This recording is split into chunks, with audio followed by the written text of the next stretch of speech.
Hey. It's that time of the year again, the annual tradition, courtesy of NXT, where grudges, tricks, and treats and scares galore will collide. This time under the silver and gray, before Halloween Eve, where all the ghosts and ghouls will be at bay. We're come here together tonight to discuss this incomplete card, but we're still going to have some fun. This is NXT Halloween Havoc. Welcome to the discussion. Let's freaking go, everybody. And I'm sure you all got your jack-o'-lanterns ready. So let's get into it. Hello, everybody, and welcome once again to another edition of Silly Predicting, courtesy of Super Reliable Studios. You know what this is. I am the Superman, the Super Brand Noah Foster. With me, as always, is my wonderful friends across the Silly Predicting community. I have, of course, the MVPs, the Dominguez's, and I'm sure they'll have points where they agree or disagree. We, of course, have the wonderful Avatar Man, JM, Jeff Meacham. I, of course, have my color analyst in, by the way, this is his brand. Here's NXT. Damn it. Renegade of Wrestling, JJ Williams, and of course, Mr. Producer Man of the Super Reliable Studios, always reliable, and also we are super reliable in Walter Cruz. That for a moment I thought he was a standee on a green screen. So it's good to see everybody. And again, figure those that are tuning in, please like, subscribe, comment, tell a friend, whether you're watching this live or on demand. And there will be a Predictions League forum once the stream concludes across all the YouTube channels, the comments down below, as well as the community tab on my YouTube channel. So again, if you want to be part of the fun, fill out the form whenever they complete the freaking show.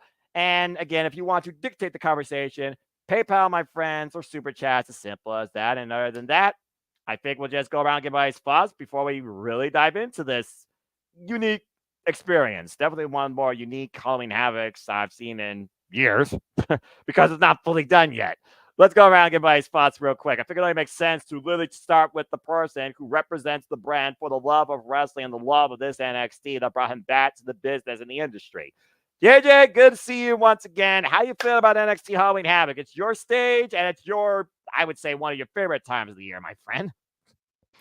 Well, it's good to be seen. It's good to be here. I'm definitely sad that I'm not going to be here this weekend to join the festivities and to commentate along with Walter and James.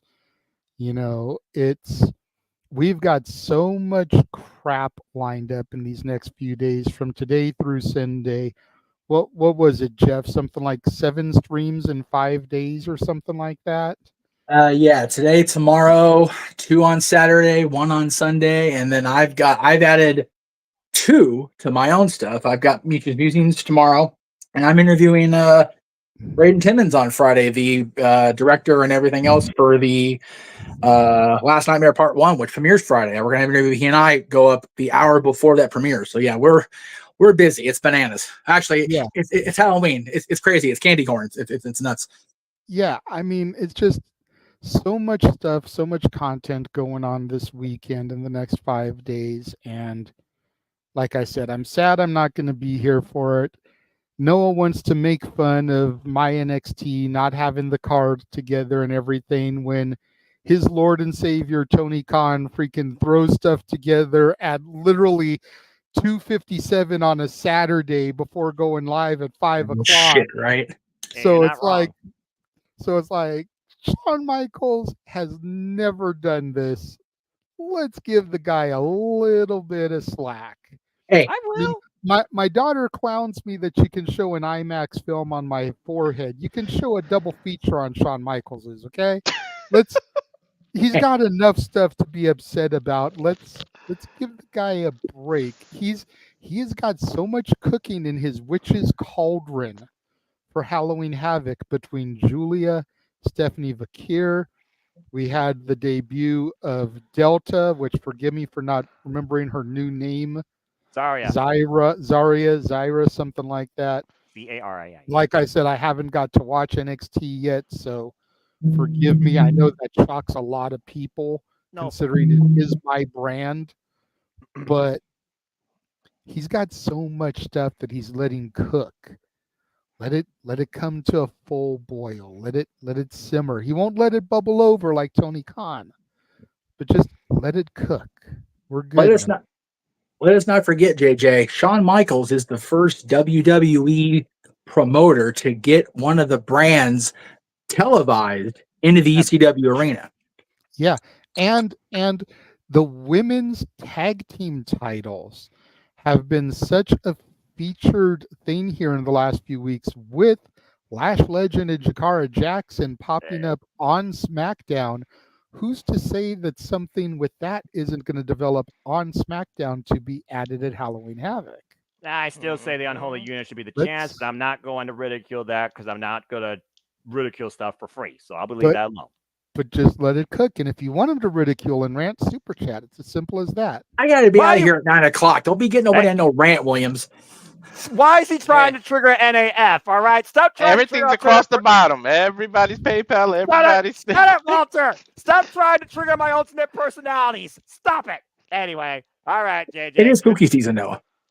Well, fair enough. And also a season that you're very fond of because I know you also have great heartfelt projects and friends Totally. that are doing great stuff for it too. So, Jeff, good to see you. Welcome to City Predicting. Welcome back, my friend. How you feel about XT Halloween Havoc?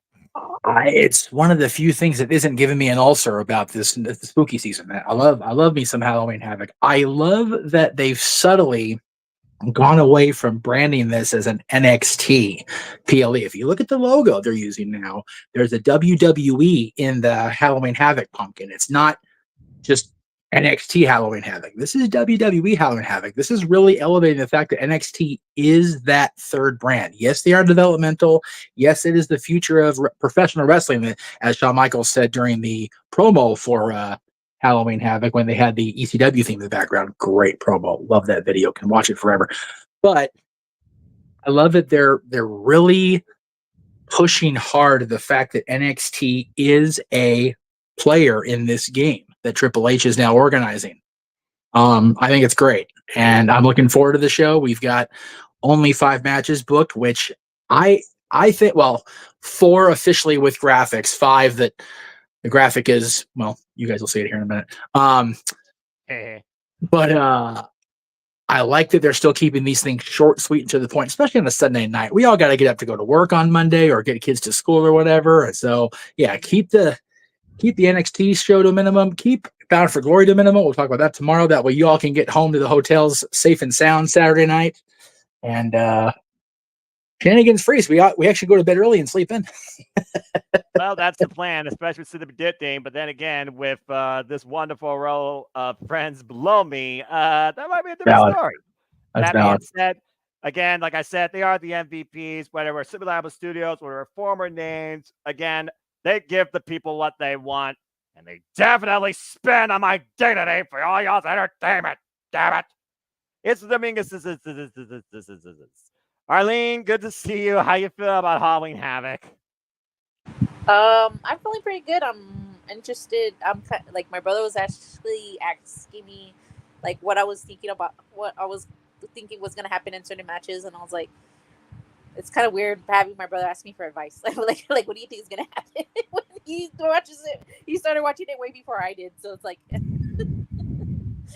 but let's see if my instincts are right. But I think it's gonna be pretty interesting what they have planned and where they're gonna go with these storylines. That's fair. Again, it's the new era too, and again, this is the first PLE of the new NXT. So let's see what the silver and black brings. That being said, from one trick or treat to the other trick or treat, I'm sure these two have had trick or treats against each other plenty of times in and out of Halloween. And the fact that there's a vice being asked just tells me that someone's trying to get above the leaderboard in NXT at least. And that'll be shared after this PLE on my social medias, folks. Emmanuel, good to see you. How you feel about Halloween Havoc? That hopefully this guy's innocent. I don't know the serial killer, Emmanuel. It's a Halloween name. It has to be a fun twist, man. You have to enjoy the Halloween season. Yeah. Anyways, the only reason why I asked it because like Stephanie just debuted it and Cora just came back. I'm like, so like one of them is gonna be losing their first pay-per-view. coming back or debuting in NXT, like getting the pay-per-view. So it's kind of like, where are they leaning? Like where are they going? Like this, it's going to be interesting. I mean, this is going to be like a 2-match card for me, to be honest. Like I'm surprised they didn't add, Axiom and Frazier versus the OG, and then Celtic, Oh, gee. and Cedric, and because of the backstreet, confrontation, but it is what it is. Maybe they add it, maybe they don't. I don't know. Well, again, like the man that represents the brand the strongest in this day and age tells you to do, let it cook, son. That being said, Mr. Reliable, lots of Cruz, good to see you. Again, you and I will be on the call this Sunday Eve when I come home from ATVing. Hopefully I don't get stuck on a tree again. Shut it. But how you feel about Halloween Havoc? I'm feeling good. I'm happy. I'm feeling like a kid who got the full size candy bar while he's trick or treating. I'm ready to go for this. Not those little mini things. I think NXT is ready to deliver and show that they are, like Jeff's saying, that third brand. You can see, well, he mentioned it, how WWE is treating it, and there's been rumors on Twitter that you might as well not even consider it developmental. It's the third brand, so I'm ready to get more eyes on it, and I'm ready to go and predict this. I think I'm at about a 9. Yeah, I think that's fair. Like I said, I still hold NXT to a higher degree than the red and blue brands of WWE, especially in its rebranding, where it's even easier for me now to watch it with the silver and gray. It's not black and gold. It's definitely not what it used to be, but it's far better than what it used to be. Arlene, you got your hand up real quick. What's up? Oh, can we just see the leaderboard just to see where I'm at? Maybe. I'll put a pin in that for now. But that being said, we've heard everybody's thoughts, a lot of great initial conversations. Without further ado, Sleep Predicting Community, Sleep Reliable Studios, and participating panel members on Sleep Predicting. Let's get into it. So again, as y'all talked about, we've talked about before, Halloween Havoc will, of course, be this Sunday, not Saturday, this Sunday. And the start time will be, I believe, 6 p.m. Eastern Standard Time for the kickoff, 7 p.m. for the actual time, PLE-wise, on the Peacock. Yeah. So again, please adjust your clocks accordingly. We will be going live here with our own little pre-show, probably about quarter after 6, to discuss the matches and as they develop. If they're not fully developed by that time, maybe they'll be developed during that time because there is still some stuff to figure out regarding, well, some of these matches. And again, like you said, as TakeOver fashion usually does, probably will be about literally 5, maybe 6 matches, and also some sort of angle. Here's the one thing, though, that I need if I'm going to truly buy into JJ's NXT. No LED. Bring the fucking pumpkin pack, damn it. Bring the pumpkin back.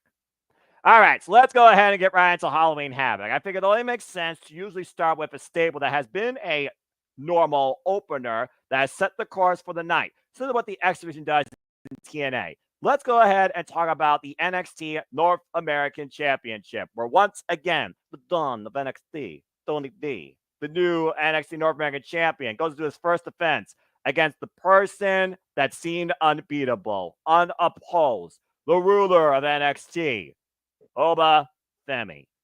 In incredible fashion and encouraged by his family, Tony D was able to do the unthinkable, it seemed, during the second week of premiere week of this era of NXT in St. Louis, a city rich in wrestling history. He beat Oba Femi, became the NXT North American champion, but Oba Femi, of course, took out the entire. Let me just go ahead and say this real quick. I almost forgot. Apologies for those that are tuning in, by the way, to this. There will be some spoilers if you have not seen NXT. I encourage you to go to YouTube, watch the highlight in under 10 minutes to find out what may have happened, or go check out WWE's YouTube channel, or follow this man who will give you his in-depth review more so on For the Love of Wrestling, courtesy of Castle 18 Studios. JJ, I apologize in advance. No worries. Or download the CW app and watch the replay. Yeah, exactly. But also follow the Renegade Wrestling, JJ Williams, For the Love of Wrestling. That's more important. Exactly. Okay, so anyway, as I said, he won on St. Louis. He had a celebration, but Oba Femi says that the result will not happen again. He got to spin the wheel and make the deal. This match will now be contested under tables, ladders, and scares. Oh my. It's table, ladders, and chairs, folks, but it's Halloween. Just go along with it. Anyway, we saw what happened last night, though, when he made it personal, where he believed he took out the one thing that allowed Tony D to beat him, his family. Stacks and the lawyer got wiped out while Tony D was handcuffed to the ring post, and Tony D could do nothing about it. So how far is a man pushed, especially in Italian mafia culture, where, again, I'm Italian, you don't mess with the family. Well, he took out the family, so Tony D's probably pissed, but someone tell me he's going to need more than a crowbar. Let's go ahead and go around and get everybody's thoughts. As usual, one person starts off, he sets the pace, and then we'll go around and see if anybody agrees or disagrees and move from there. So let's keep this thing flowing and going, quite simply put, and we'll start off clockwise. You're first. So, Jeff, what do you think about the NFC North American Championship? Does Tony D once again beat the ruler, or once again does the ruler reclaim his throne? I think the moment with Tony in St. Louis was one of those feel-good moments they wanted on the 2-week premiere on the road. Kind of getting a new feel for NXT. By the way, part of my show tomorrow is going to be talking about how they should keep going with that theory with NXT and keep it on the road based on where the main roster is. But I'll get more into that tomorrow night. Tomorrow afternoon, I guess. With or without the North American Championship, where are we at here on the time? 16. Oba Femi's still a bad motherfucker. All right. Accurate. So I think he's going to regain, and I think he will take the championship into, at the very least, Royal Rumble season, if not WrestleMania season. I think he is that guy. And if they're going to continue this partnership with TNA, this relationship, however you want to phrase it, we have to get into a situation where we have the system having to defend Moose against Obafemi. We have, like, if they give us nothing else, they have to give us the meme moment between these two guys. So, and I think the only way to do that, if they're not going to put the world title back on Moose, which I don't want that to happen, let it be Nick or Joe Hendry going for it, or even Frankie Kazarian. I'm okay with that too, by the way. I think that we have to get Obafemi the championship back as a result of that. I'm going around about here, but yeah, Obafemi is going to regain the title, in my opinion, and I don't think that Tony will be relegated back to the haha status like they were, but I think that Obafemi needs to be that champion, only because I don't think they're going to have a heel heavyweight champion after this weekend. Okay.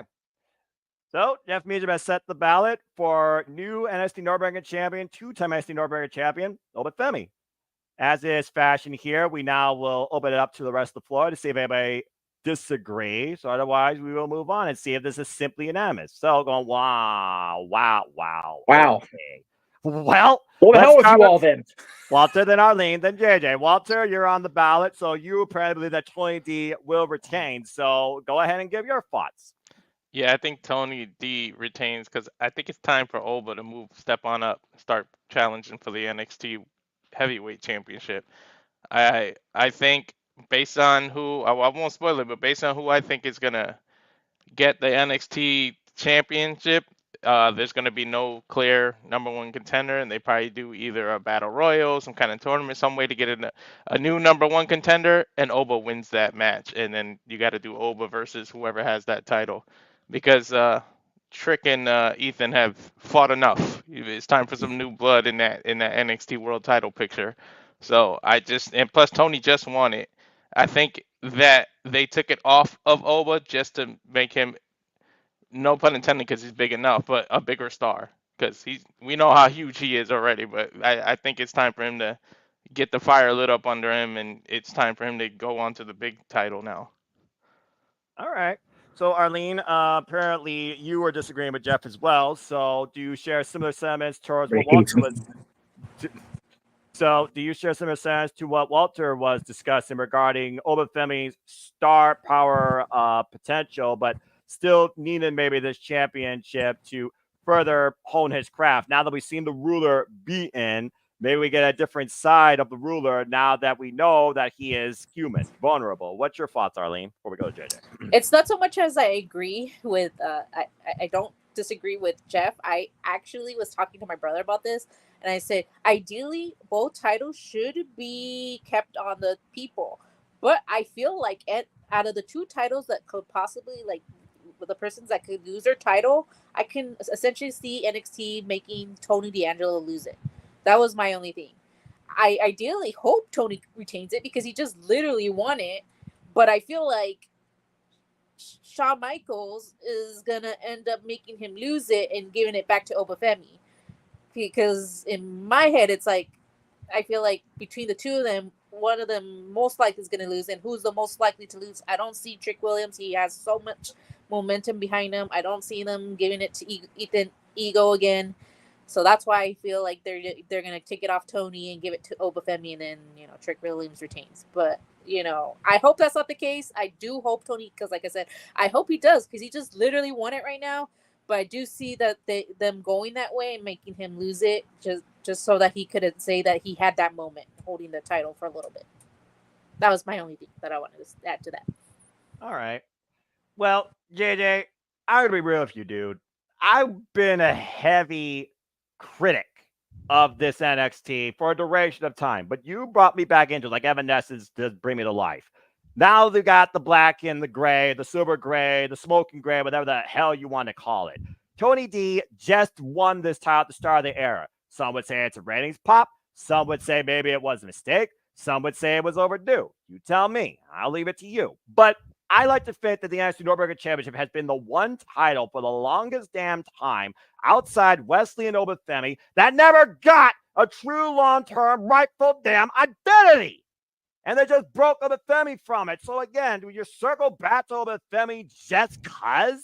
I think for me, if I'm going to put out a prediction, I think Tony D has to retain. I think they even made it even more of a possibility that he's going to do it by any means necessary. Not just the fact that it's tables, ladders, and chairs, but Oba just wiped out his entire family. Oba already had a tremendous workhorse run with this championship. I think he's already proven enough that he can be the NXT. I'm going to do a hot take right now before I give it to JJ, and I'm just going to leave it at this.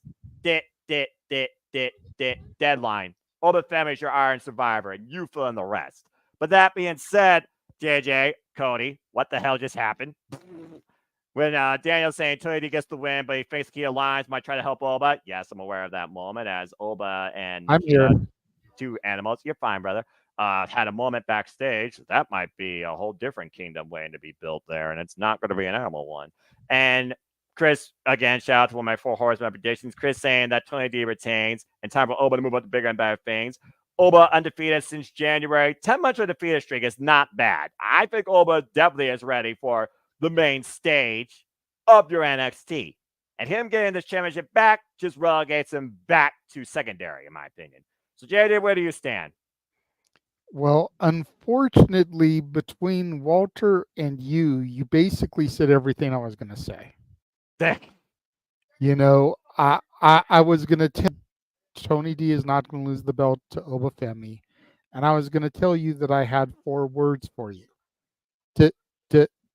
Deadline. Well, great minds think alike.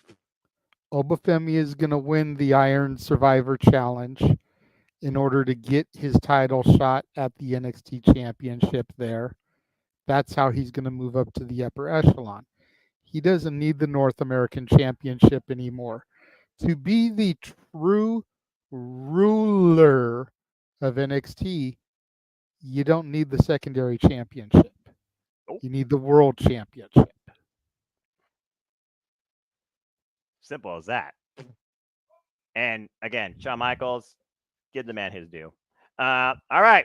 Well, that being said, Emmanuel, he didn't really hold his hand up, so I'm guessing he's with Jaffa, figuring that Oba will get it back. So he looks like he's thinking. So do you have any closing remarks before we move on? Yeah, I mean, like that guy. I was gonna go with Tony D to be honest. It's just like everybody's raised their hand. That's why I didn't raise my hand. Like with everybody else. But yeah, I mean, like as you said, Noah, like he just saw Tony just saw his family being destroyed. I mean, I could see them probably helping Tony, throughout the tables and that chairs match. Like there's like Oba's is basically ready to become NXT champion and defeat to race the NXT doing the stand and deliver, and that's the trajectory that they have for him. I mean, like he's like he doesn't really need it back, but if they do, I mean, like it'll be like a little bit of step backwards. Maybe Tony's not the right choice, but that'd be kind of weird, after 1 week or like 10. Like how many days was it? Like 14 days. Do you know? Something like that. Yeah. Just two. Bang! Sorry. Yeah. That's tomorrow, Noah.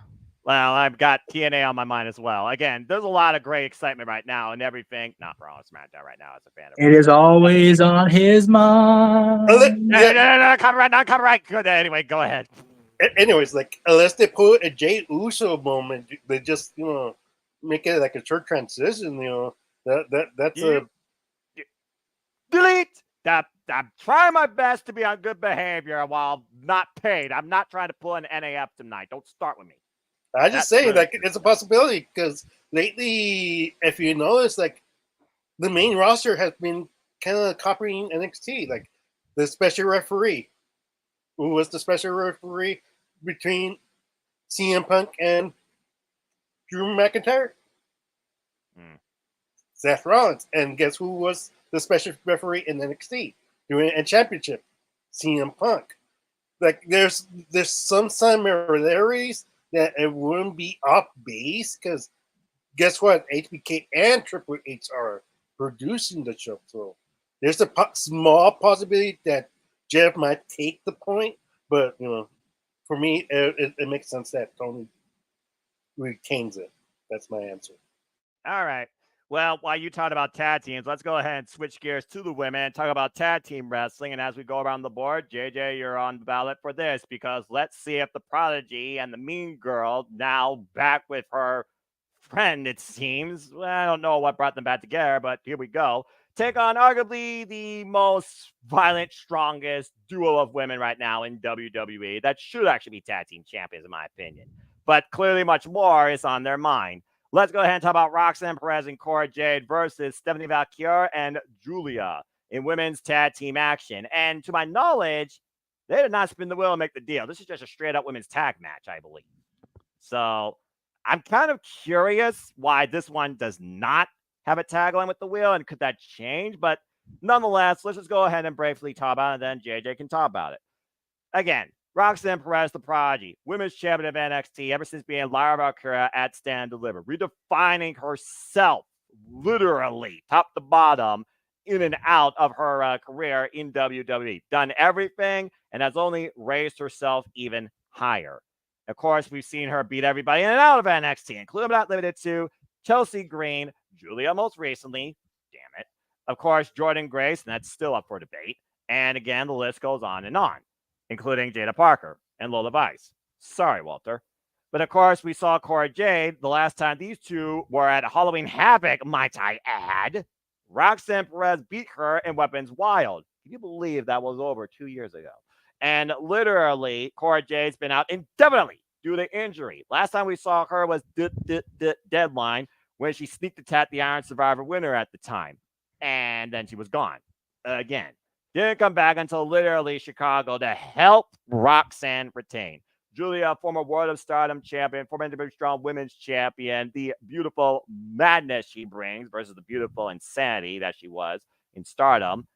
She basically is a newcomer here, but she had so much going for her when it comes to experience that you almost thought she would pull an Asuka and be the next women's champion. And you would think that she's in a handicap affair. Nope. Here comes Stephanie Vaquer, and these two, of course, have become friends ever since their matches in Japan. And, of course, I saw those because I watched Stardom. So here we are, a women's tag match where two women have one thing on the mind, the United States Women's Championship, but that's not what this is about come Sunday night. Why Cora Jade and Rosa Perez are talking about they are the two toughest, meanest standard bearers in all of NXT and arguably WWE. So who really holds control here in the women's division of NXT? Arguably the best women's division right now in the industry. JJ, it's on you. What do you got to say about this women's tag match, cause and effect, where we go from here, and could Zarya come into effect?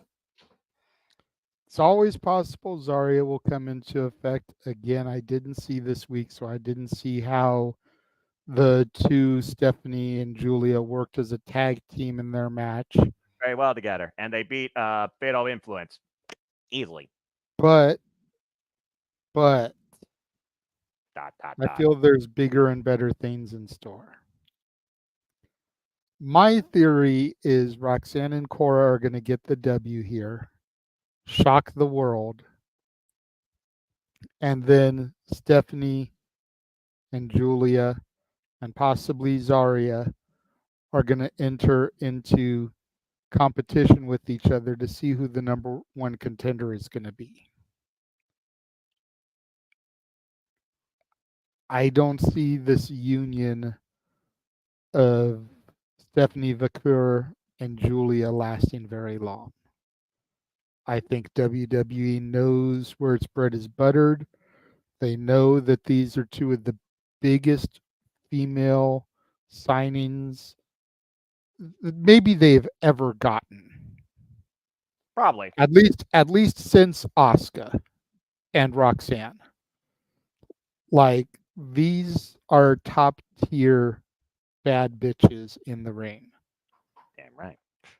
So they know that the two of them against each other with contendership on the line, whether it's deadline or whether it's whatever comes after before Stand and Deliver, I think they know there's money there.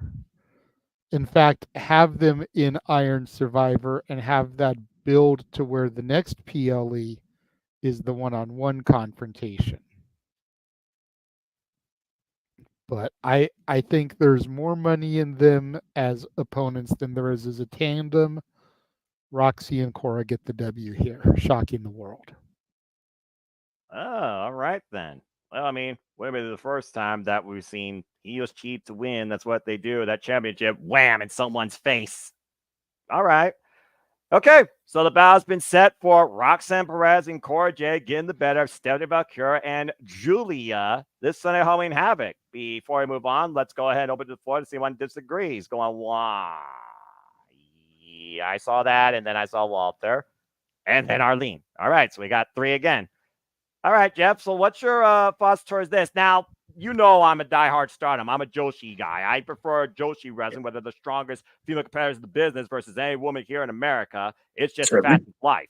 Julia, again, though, she also has had her fair share of fallout with friends when she used to lead Donna Del Mondo, Women of the World, in Stardom. And for the longest time, her and Stephanie, they were great rivals. Stephanie was her undoing for them to be Strong Women's Championship in Corrigan Hall. So I almost wonder again, you do build that bond as foes to maybe become stronger allies, but you also don't forget the past, and only one can be at the top. Both clearly want to be at the top. So do you think there could be a bit of one-upsmanship or tension that could build out of this match that maybe could cost them here? Or do you think that puts us to the side and actually leads them to victory, considering you put your hand up? So I'm guessing you think Stephanie and Julia get the win somehow here. You mentioned that Stephanie and Julia have had that rivalry in the past, and you're assuming I think that could be their undoing. You're talking about the wrong team imploding here, Mr. Foster.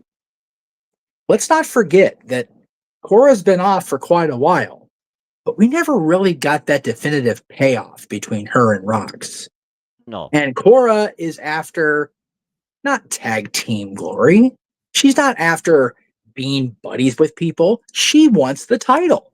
Roxanne has the title.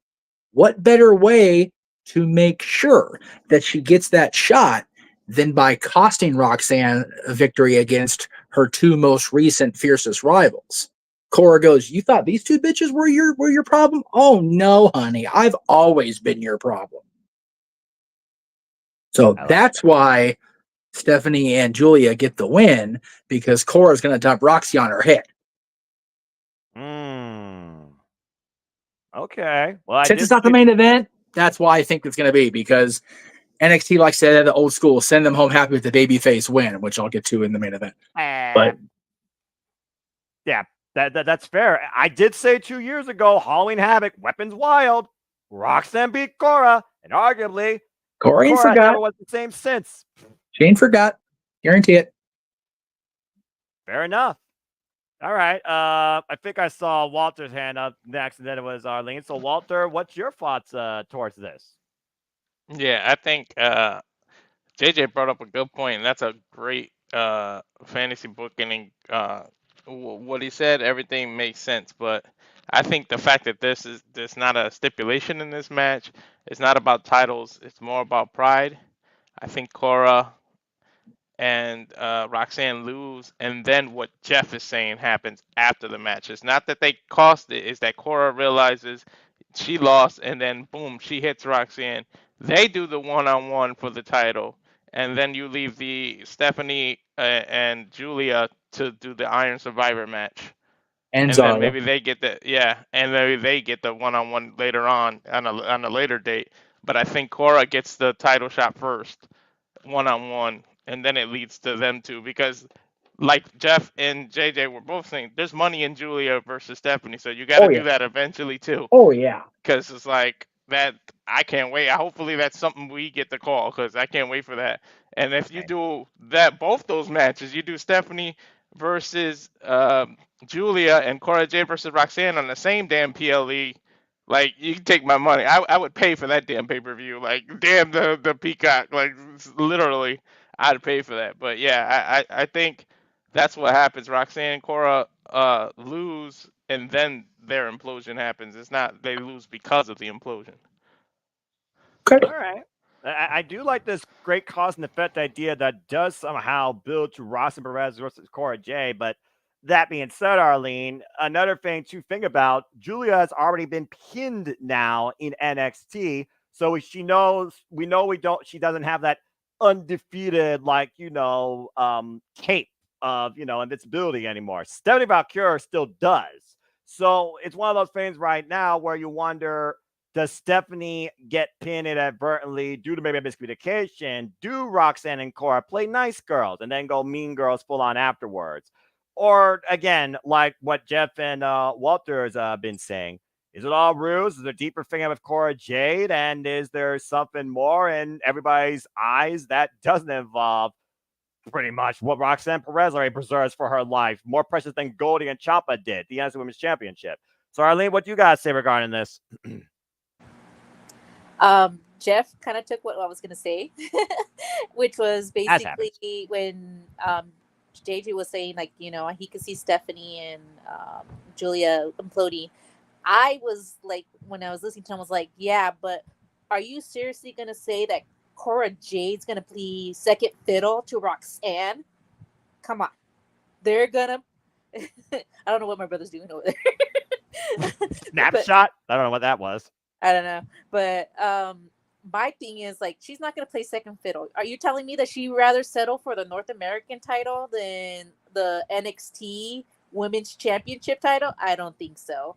I think two things could happen. I can see JJ saying, yeah, let's say that they win, but then Cora blindsides her. Like, they're celebrating a victory, and bam, she just attacks her, and she's like, oh, what the? Like, looking at her like, I thought we were friends. Like, no. And she points at the titles like, I want that title.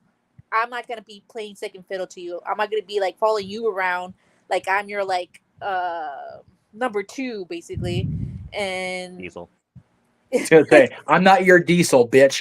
Yeah, exactly.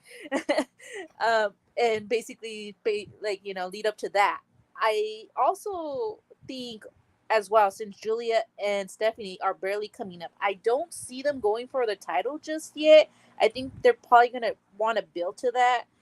I think they will be tag team championships, and then maybe like they both enter the Royal Rumble, maybe make a surprise appearance, because imagine the pop that would cause if they appear in the Royal Rumble, and then maybe one of them accidentally eliminates the other, and that causes that tension, and then that maybe can lead up to like maybe the NXT WrestleMania that they have. I don't know what that pay-per-view is called. I'm sorry. And deliver. Yeah, Stand and Deliver. So thank you.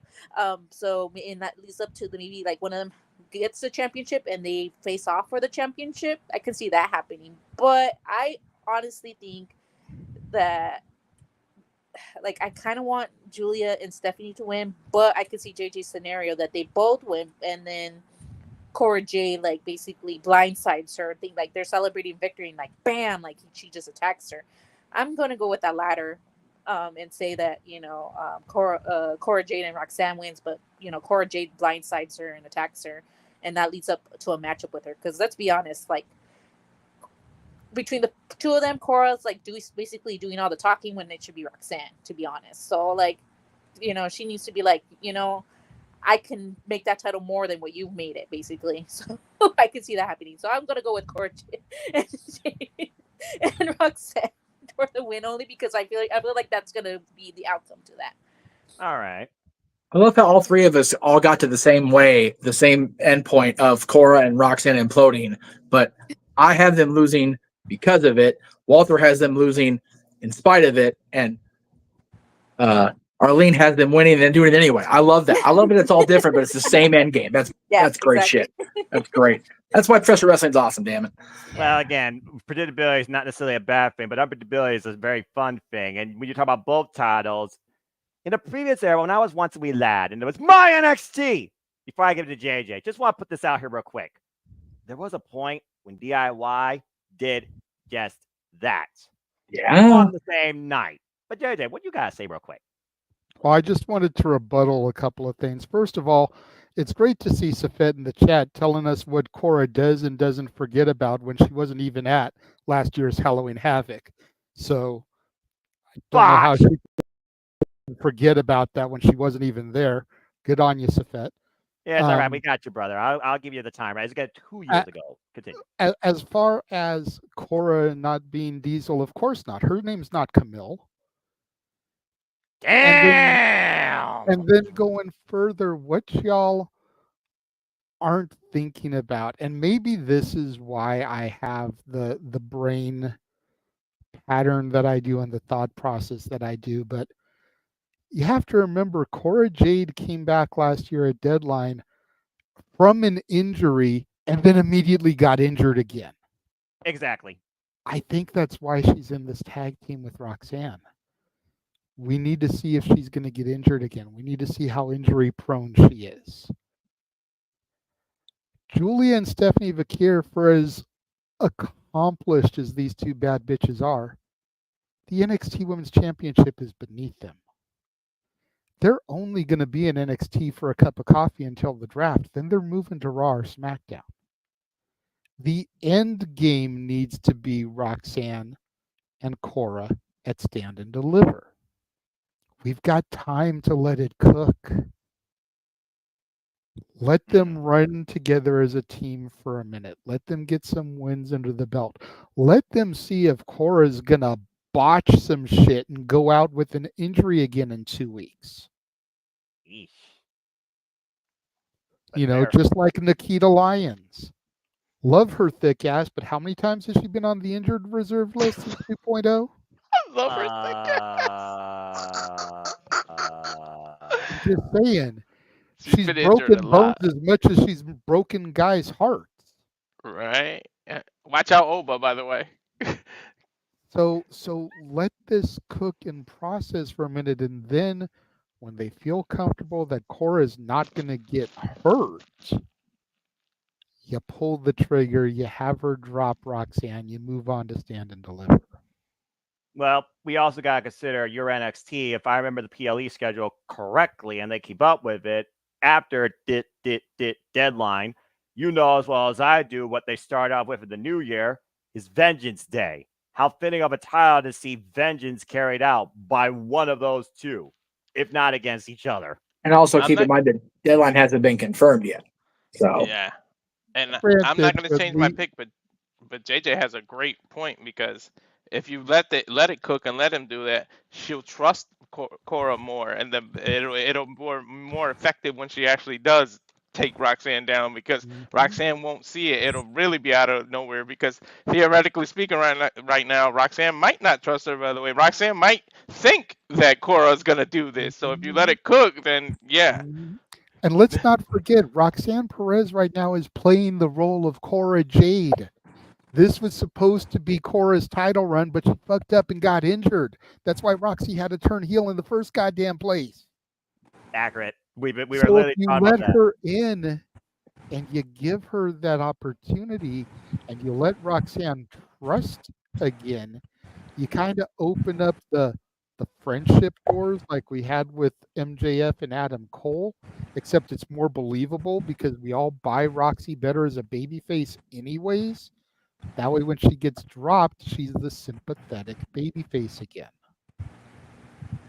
Yeah, and it would make sense too No. because they definitely would sell her, I think, more as a babyface on the main roster because of again appeal. Too bad there's not a barbershop window that she can't throw herself through anymore. Don't give him ideas, you fucking idiot! Janetti was not thrown through it. He jumped through it like a coward. Arlene, you've been so patient. What do you want to say, Coward. darling? Oh, I was just gonna say that. I mean, in that logic, anyone could get injured. So who's to say Roxanne doesn't get injured before then? Yeah, that's So valid too. it's like you're saying, what if Cora Jade? Who's to say Roxanne doesn't get injured? Who's That's to say fair. that Julia's not gonna get injured or Stephanie's not gonna get injured in the future? It's like it's what ifs. We don't know. We're not, like we can't predict what's gonna happen. You just have to let it play out. Whatever That's happens, fair. happens. That's fair, but Roxanne hasn't been proven to be injury prone like Cora Jade has. We're Yeah, going but off that's record. true. But still, you got to consider like anyone else can cause that storyline to change.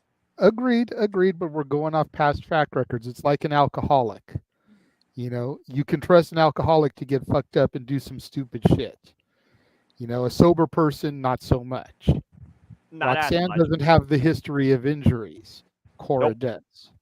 I can't even recall the last time Roxanne Perez got actually injured in her career, and I followed her work through a little bit of reality wrestling when she was Diamond's champion, and of course followed her work when she was the Women of Honor champion. So, yeah, because remember, formerly Jeff, it was called Women of Honor, not Ring of Honor Women's World Championship like it is now.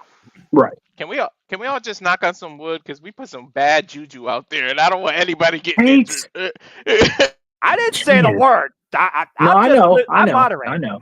But this is great. But this is great conversation because again, there's so many different dynamics this match can take, win or lose on either side. Because eventually, you gotta imagine two big money women programs. It's gotta be Stephanie Vaquer versus Julia and Roxanne Perez versus Cora Jade. It's just a matter of which one's going to be over the championship or which championship implications. The only other way you could really add to this somehow, and this is if this match is thrown out in Daniel's weird, bizarre world of no contest, this turns into a fatal four-way at some point.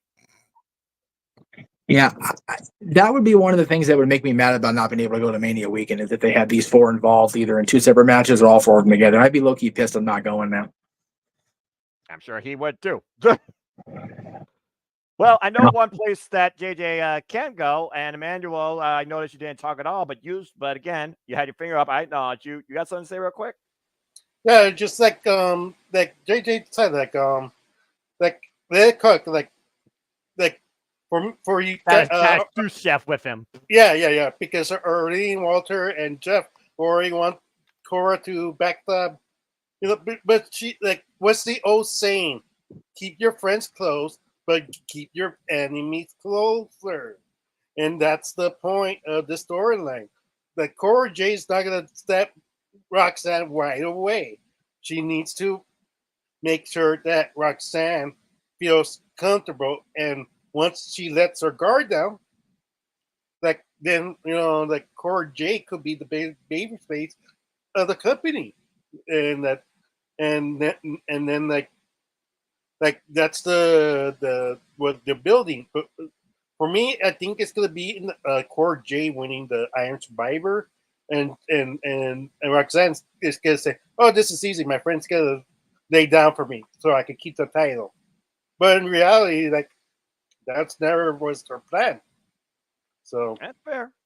I mean, but for me, it makes sense for Stephanie and Julia to win this match. That way, because Irene mentioned this when I was talking to her, that whoever pins Roxanne or Cora will get a number one contenders match, and that's gonna build up for the next pay-per-view.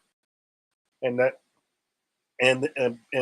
Roxanne's gonna keep the title until Stand and Deliver. So whoever pins, whoever pins. We're saying whoever pins Roxanne. I think it's one of those things. Also, in a tag match, you protect the champion, which is why I'm going with Stephanie and Julia, because I think one of them pins Cora Jade, because Cora Jade right now is in proving ground mode. Let's be honest here. Like JJ said, like everyone said, it's her first match since he's been back.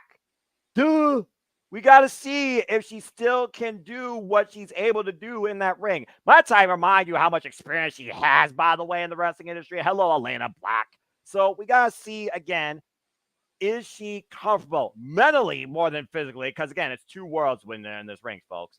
Is she comfortable enough to compete like she used to in that ring? Start with the tag, build to a singles. Don't even have to feud with Roxanne immediately. She could feud with Julia or Stephanie in the meantime, based on who pins her or how this match goes out. But yeah, I'm going with Julia and Stephanie for the win. You gotta give the good guys something here to build something into what's going to be, I think, a longer term story with all four of these women in some capacity. And the end game for one of them is going to be the NXT Women's Championship. Yeah, That's all I gotta say about that. Yeah, that's why I slightly disagree.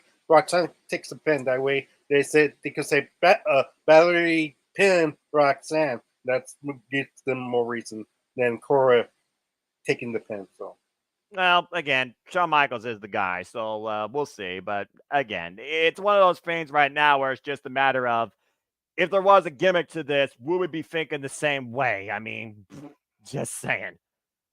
Again, it's the only match right now without a gimmick. So let's go ahead and move on here to our next match while we literally made sure we rolled the dice on where this could go. Let's go ahead and talk about where everybody right now is enrolled and whether or not it still can give you a teachable moment. Put it up if you do. Emmanuel, we're starting with you. Let's go ahead and talk about the professor of Chase U. And we still don't know if this is fully going to be made, but again, they have not given us a graphic, but it sounds like it's going to be Rich Holland and Andre Chase. And, well, I kind of saw this coming. An ambulance match. All right, let's go ahead and talk about JJ's favorite professor and everyone's favorite institution not accredited, shall we? Damn it! Ugh. Andre Chase and Rich Holland, of course, former tag team champions, but they lost them, much to my surprise, against Nathan Frazier and Axiom. And Rich Holland officially dropped out and got self-expelled from Chase University, but not before wiping out Andre Chase in the process and breaking the hearts of Thea Hale and Rosie Osborne and any student enrolled in the process. Trying to destroy Chase U from within, it seemed, considering it didn't give him enough on a scholarship with the tag team championship. Destroying Rosie Osborne, trying to take him to the hospital. Andre Chase came back with a vengeance. It smelled like team spirit, and the spirit of Chase U was restored. But right now, Rich Holland is owed a lesson, an ass kicking, and maybe a one-way trip to an ambulance. So here we stand. So the bottom line, can Andre Chase give us that teachable moment and send Rich Holland off to the nearest hospital, there to be seen on Chase U's campus again? Emmanuel, we'll start with you here. What's your thoughts towards this? Not yet official, but might as well be. Ambulance match, if it happens, between Rich Holland and Andre Chase. And if it doesn't happen, Sean, what the fuck you doing, bruv? no, it's official. They announced it on the NXT yesterday. I actually saw the episode. Oh, okay. So it's official. Give me my graphic, Sean. Give me my graphic. I know, right? You're asking a lot from WWE, just saying. Go ahead. You kick things off. Yeah, for me, this storyline feels like a stand and deliver match. To be honest, like I feel like this Chase U should have kept the tag team a little bit more longer until January, February. That's when you build up. Like, wow, like everybody from Chase U is getting demolished. It feels like this is a blood feud that you could feel, and then you want to cheer for Chase U. And I feel like that's when you see the return of Chase U helping Andre Chase, and to win against Rich Holland. And hopefully this is the end of Rich Holland's NXT run, because I don't know. Like he feels out of place. I don't know where he goes from here. I guess he could still feel with Chase U, but Chase U isn't even feeling flat to me right now. Like, I feel like they need to do something more with them, and I'm not sure what you will do with them by now. So it'll be there's a 10% chance that Rich Holland could win it, and Chase U. Like, I don't know what else you do with Chase U. No, like at this point, you can ask JJ. I got no idea what you do with Chase U at this point. So right now, I feel like Andre Chase is going to win this. All right, so the bout's been set to Andre Chase, and it sounds like it'll be a team effort on behalf of Chase University if Manuel gets his way. I gotta be honest, I feel like this is the one match everyone's going to be unanimous on. When I think about the last time I had an analyst match at Holland Havoc, of all places, I'm pretty sure it was a betrayal from somebody in a group, and the group got their revenge courtesy of one individual. Hello, Brutus. That being said, 2 years ago, by the way, folks. Does anyone? Oh, for the love of You love to see it. You love to see it. I feel like I don't even need to ask this question, but I feel like this man owes some comments considering he's going to speak on the state of Chase University. But before I give it to JJ, does anyone have anything opposing to say regarding Andre Chase losing? Going once, go what? Well, So right. I don't. Chase first. We'll wait for a moment. Go ahead, Jeff, and then Arlene. I don't oppose the fact that Andre Chase is going to win, but I do oppose the 10% chance that Rich has. You got to remember, in a normal match, it's 10%, but when you have the analyst involved, it's a 33 and 1/3 chance percent. And then No. We do not teach Steiner math at Chase University. well, they You know should. what? Damn it, Braun Breaker's a former NXT champion. You know what? You actually are in my good graces once again. I'll give Chase you another star just for that. And also keep in mind, folks, Rich Holland did a terrible, terrible thing by betraying Chase U after not getting what he wanted out of it. This man was forced into Chase University, and he didn't get as violent when he was forced in there. Come on. Lead by example like Noah Foster. Don't act like Rich Holland to be a douchebag about things, folks. Come on. Wow. All right.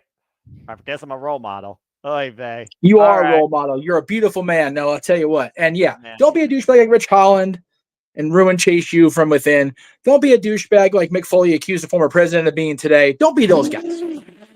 Don't be those guys. Be a positive role model for the world, by God. Yeah.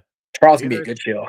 Easier said than done, it sounds like. Anyway, before I give it to Arlene, now with the Renegade Wrestling JJ Williams for the state of Chase University address, because he's got the big background up.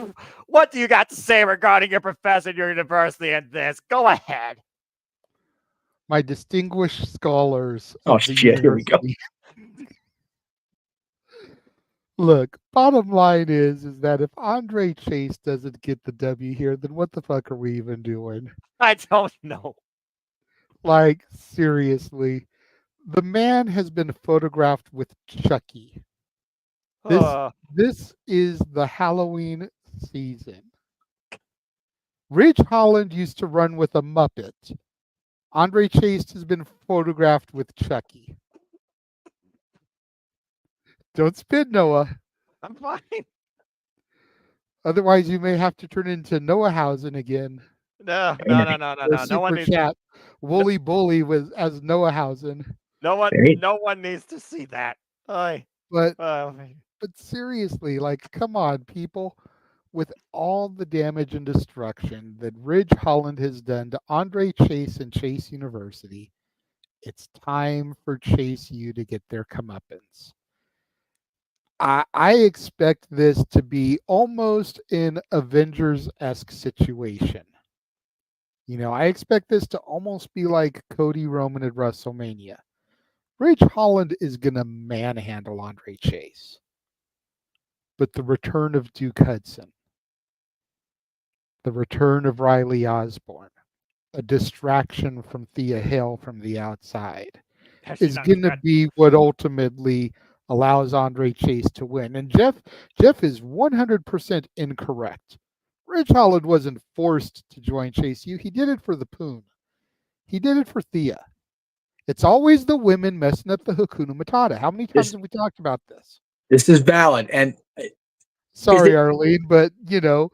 Is it? Yeah, yeah. Is it bad? Ridge, much like Fred Durst, did it all for the nookie.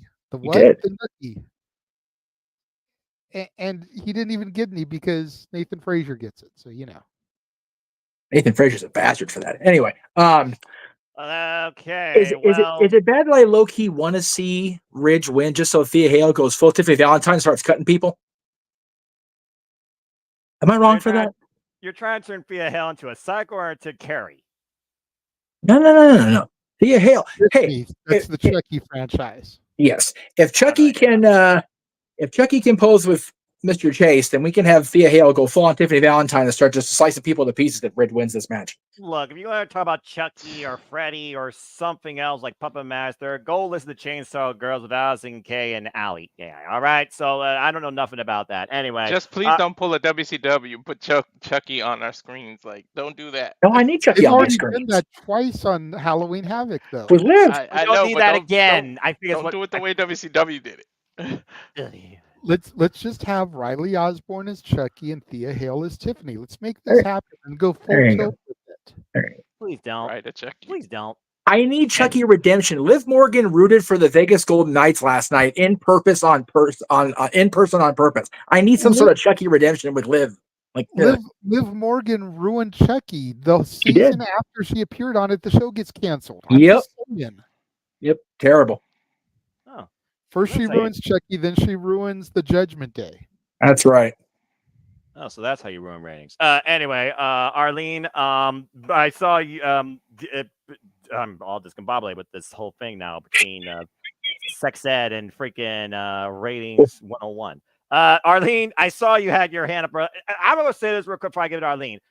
She's the one person on this panel that's been waiting for Fia to go heel at this point. So Yes, I'm very curious. Never gonna get it.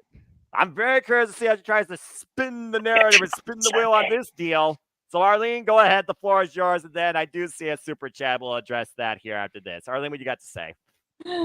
I saw what Daniel put, like, turned Thea Hale like heel, and then I started laughing because I've been saying that for the longest time. I know. I've been poking JJ's that since it's been months now. And let's be honest, if Roxanne didn't have to have turned heel, I think she would have turned heel. Let's be honest, JJ. Even JJ's admitted that if Cora Jade hadn't gotten injured, they wouldn't have had to turn Roxanne heel, and Thea would have probably ended up being the one turning heel. Yes or no, JJ? Uh-oh. Quite possibly. Okay. I will give you that. And Arlene's right. She's been writing me about this for about a year because it was a year ago at Halloween Havoc that it was Thea Hill and JC Jane as Chase U teaming up. That's right. So, anyways, back to what I was gonna say. But Cora Jade still wasn't on that card anywhere. Yeah. But back to what I was gonna say. One of the things I was telling my brother about Thea, not that I'm putting it out there because like I know she's not, but like the fact that she's just been standing there, not thinking about getting a chair and maybe like hitting Rich, with it when she's beating up Chase U. She's just been standing there yelling at them.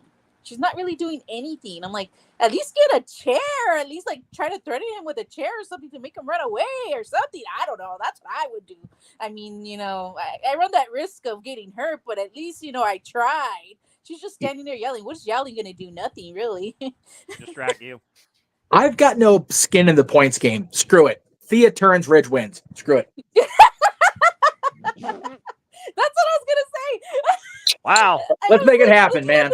Well, that's a real Halloween nightmare waiting to happen for JJ. That's where I kind of was going. I was like, if she's only standing there yelling, like, why isn't she doing anything? I know she's like a girl and she's probably not going to do much, but yelling's not going to get you anywhere, sweetie.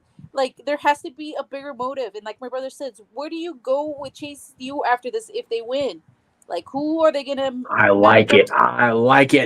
Who are you going to match them up with after this? You have to have someone on Chase U turn on Mr. Andre Chase, sorry. And let's be honest, like I said, Thea's just been yelling. Another person that I think might turn, maybe Duke. Like, he was one of the last, like the last ones to get injured. All right. But this is turning into the shutdown of Chase U. You're hurting JJ. Yes. So I'm gonna shut down this creativity switch here on fantasy booking because we're getting way too far off in the weeds where you're almost on another campus. But like I said, like if Rich wins, where does he go? Like, who does he face after this? It's like my brother said, like, where do you go from here? Whoever wins, like, where do you go next? Something has to happen to cause this feud to continue going. And the only way I can see this going is if Ridge wins, to be honest. And that's why, for once, I actually agree with Mr. Chase U here and think that Andre Chase is going to win too. This has to be an end game. It's one of those feel-good stories that you see in the end. The villains overcome, blah blah blah. Like Matilda overcame Miss, what was her name? I don't remember anymore. So it's one of those things where it's just you got to give some sort of happy moment on a night full of tricks and treats. I don't think there's going to be a trick involved in this match. Just a Chase U ass kicking. No, trick the main event. Well, yeah, that's Devil's Playground, but that's a whole different conversation. Emmanuel, I saw your hand up real quick because I think Walter didn't have nothing to say. I think he was just laughing this whole time while safety's been lost in the sauce, and I don't blame him one bit. And again, if you have a question, folks, super chat, simple as that. Emmanuel, what you got to say real quick regarding anything else in this madness? Well, I was just going to point out that JJ, like, you have to remember, Chucky did kill Liv. That was the best thing about the programming ever. Oh, so, for God's sake. Didn't kill her hard enough. She did the hockey game last night, breaking my heart. I know you guys. I know Arlene just said what's next for Rich Holland, but if he does win, you can always put him in the Iron Survivor match, and it looks like he's about to win it, and then Andre Chase comes out and cost him that victory. That he's about to look like he's gonna win and have the lead or something, and Andre Chase can stop him from doing that, and that's how you can continue the feud. And can I add to what you guys were saying about girls? Who's always the one whispering to the guy to turn? The girl. Just saying. Thea could be whispering to Rich all this time. Or maybe Rich was whispering to Thea about, hey, he didn't believe you, but I believed in you. I even put you in a championship match with Roxanne when he threw in the towel on you. With all respect to Arlene, JJ, the album came out around the same time. The song came out around the same time as Nightmare on My Street. What did Will and Jazz always say? Girls of the world ain't nothing but trouble. Hey, we know what Eve did if you believe in that stuff. That is I believe. Women always have a way to bring a man down. I'm just saying. I'll take your word for it because I've never messed with that world, nor do I have any plan to. Hello, Hassan. Good to see you. Singles for life. All right, let's go ahead and move on from here. And that being said, from someone not single to a married man, but he always has something to say whenever the name Lola Vice comes up. But you're not going to talk about her here, Walter. You're going to talk about this. And we still don't know what's going to happen. Let's go ahead and move on, folks, from super chat. Oh, yeah, that's right. I'm sorry for all that madness. Go ahead, which man. was on that match. Oh, was it? Let's see here. About that. Oh, okay. Sorry again. When y'all talk about sex ed and it's no longer when it's not about professional wrestling. That being said, Emmanuel did give us a $2 super chat. So JJ, what would you do with Chase U at this point? Well, I mean, hey, they got the professor back. They aren't going bankrupt. So I imagine at this point or after Sunday, okay, JJ, what would you do with Chase U? You've got to kind of keep them on the same path that they're on. I love my Chase U. They will not work on the main roster.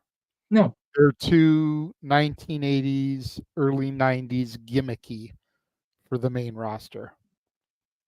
I could potentially see Andre Chase as the next Cinderella story for the North American title. There you go. Tony D is going... I could see Tony D, even though he's a babyface right now, getting consumed by the championship and doing anything to keep it, starting down that dark road again to going back heel. And when he does, here comes the great white hype, Andre Chase, to intersect him and be the Cinderella story to finally dethrone Tony D'Angelo. Whatever happens, though, this match on Sunday needs to be it for this feud. I'm done seeing Andre and Ridge. If I'm wrong and Ridge wins, put Ridge in there against Tony D. Yeah. Ridge isn't going to be NXT champion, but put him in there against Tony D. If Andre Chase wins, put him in there against Tony D. Andre Chase is never going to be NXT champion. Both of them could be an Iron Survivor, and that would be the only other time I would want to see them interact against each other. But this match on Sunday needs to be the end of it. What if Ridge wins because Thea? Don't feed into Arlene and her wishes and desires. I've been thinking about that for a minute. I just didn't want to be that guy, but I'm gonna But take her now lead. you are. So there Yeah, we I know go. I am. So yeah. It's not going to happen. If Thea was going to turn, she would have turned a year ago with JC. Okay. She would be a part of this fatal influence with Fallon and with Jasmine. Oh, you mean these three? Yes, the match we were going to get into next to try to segue back to it. And There you again, go. apologies for the half-assed effort on this graphic. WWE.com has yet to post the YouTube-friendly version. Noah, take it away, sir. I did what I Man. could. Well, thank you, Jeff, and thank you, JJ. And let's go ahead and segue to the NXT Women's North American Championship. Daniel with the hot take. I'll put that up here in a moment. But yes, Kalani Jordan's next defense will be against one member of Fatal Influence. It will either be Fallon Henry, Jasmine Nix, or Jessie Jane. And of course, this stems off the fact that they lost the tag match yesterday, the Julia instead of Vaquer, but they got to spin the wheel, make the deal, and it landed on dealer's choice. Meaning they have complete control over who faces her. I don't think it's necessarily about the control of the gimmick, but they basically leave the champion guessing. Kalani Jordan, of course, has already had successful defenses against the likes of Soruka and Wendy Chu, of course, on the grander stages of NXT, continuing to prove that Lani can do anything, simply put. But Daniel here, apparently with a thought, believes that it will be Fallon Henry who will not only be the one across from her, but will be the new champion. That being said, Walter, sorry, it's not Jada Parker, it's not Mamacita, but you still have incredible athletes here fighting over the NXT Women's North American Championship, and maybe one of those two can eventually challenge for this title once they get over their feud against each other. Surprised that match not on Holland Havoc, but again, can't put everything in one night. Walter, who do you think faces Kalani Jordan at this point? Because right now, folks, nothing is official, and if it does become official before the actual show starts, the form is going to be you either fake new champion or not. I'm keeping it simple. I'm not going to go crazy with the form, all right? Especially when, again, it's not complete. You're either going to have a new champion or you're not. But let's go ahead with Walter and pick his brain and see who he thinks might face her and if there may be a new champion. Walter, you're on the spot. What you got? Spoiler alert, I like all four of these women too. So it don't matter. Not the surprised. But yeah, that's why I had to word the banner the way I worded, because we really don't know like who it is. But I think Kalani's gonna have to run the gauntlet. So I'm gonna say Jasmine Nix is gonna win this, and then she's gonna have to get through each one until she eventually lands on Fallon, and that Fallon is the one that takes the title. It just won't be tonight. I mean Sunday. I think she's gonna end up facing all three of them on different one-on-one matches.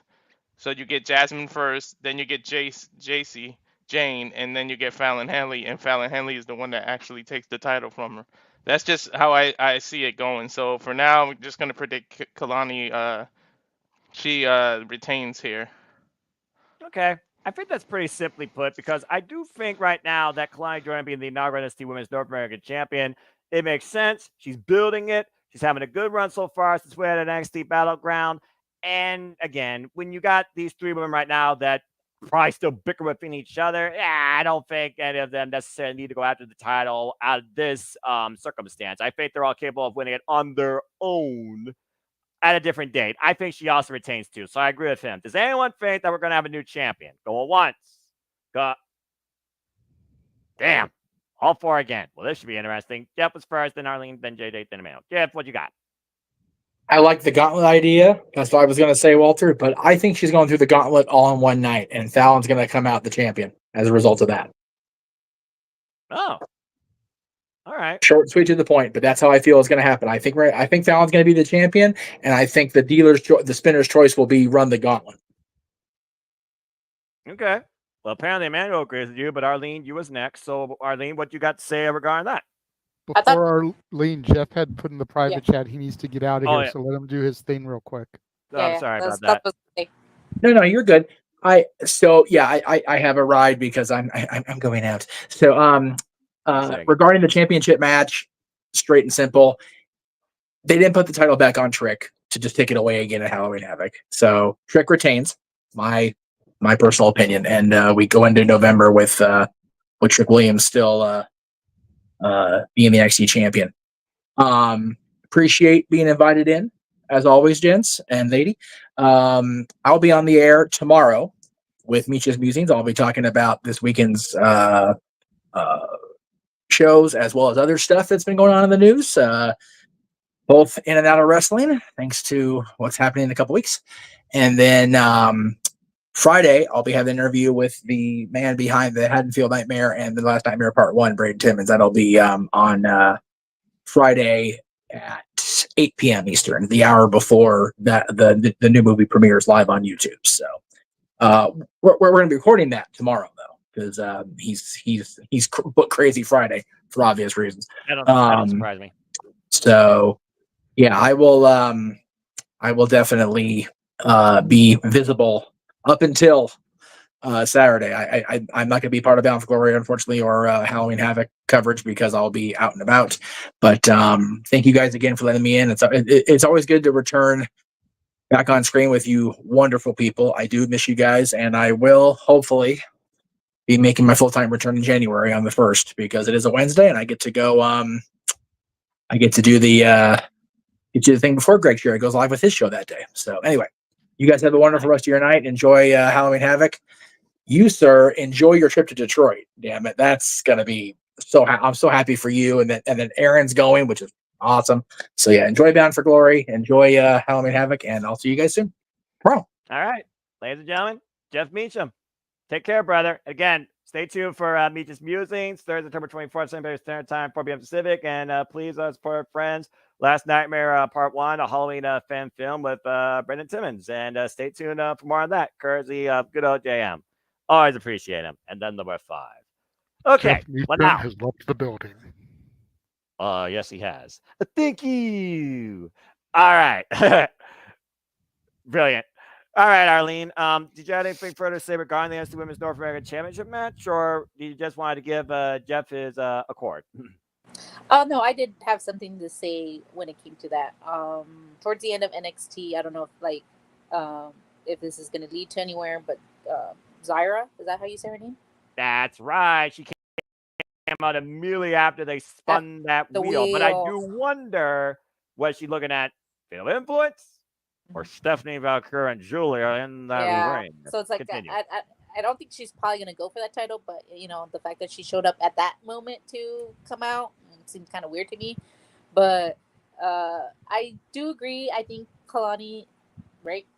I always get those. Yeah, Kalani? Yes, Kalani joining. Okay. You got it. Okay. I just want to make sure. My phone died. Yeah. I think she already had a good run with her title. Like I said, I agree with you guys. I do think that between JC, Jade, and Fallon, I feel Fallon's more suited for the North American title. JC, Jane, I mean, even though she hasn't been on the top for a while, I think that title is like too low for her, if that makes sense. So I don't see her going for that title. If anything, I see her maybe going back to try to be in the NXT title run, even though she hasn't been up there yet again. But between the three of them, I honestly, Jasmine Nix, I don't think she should win the title. She's part of the three that I don't get why she's in there. If one of these three is not like the other, I think she's one of the ones that needs to get kicked out, to be honest. I don't think she fit. I mean, her reason is like, because I want to learn from the best, but every time they're like talking, it's like these newcomers. She's a newcomer. Like, she knows that they're talking bad about newcomers, right? Like, they know like she's in that running because she hasn't been there for that long, and she hasn't had that many matches to begin with.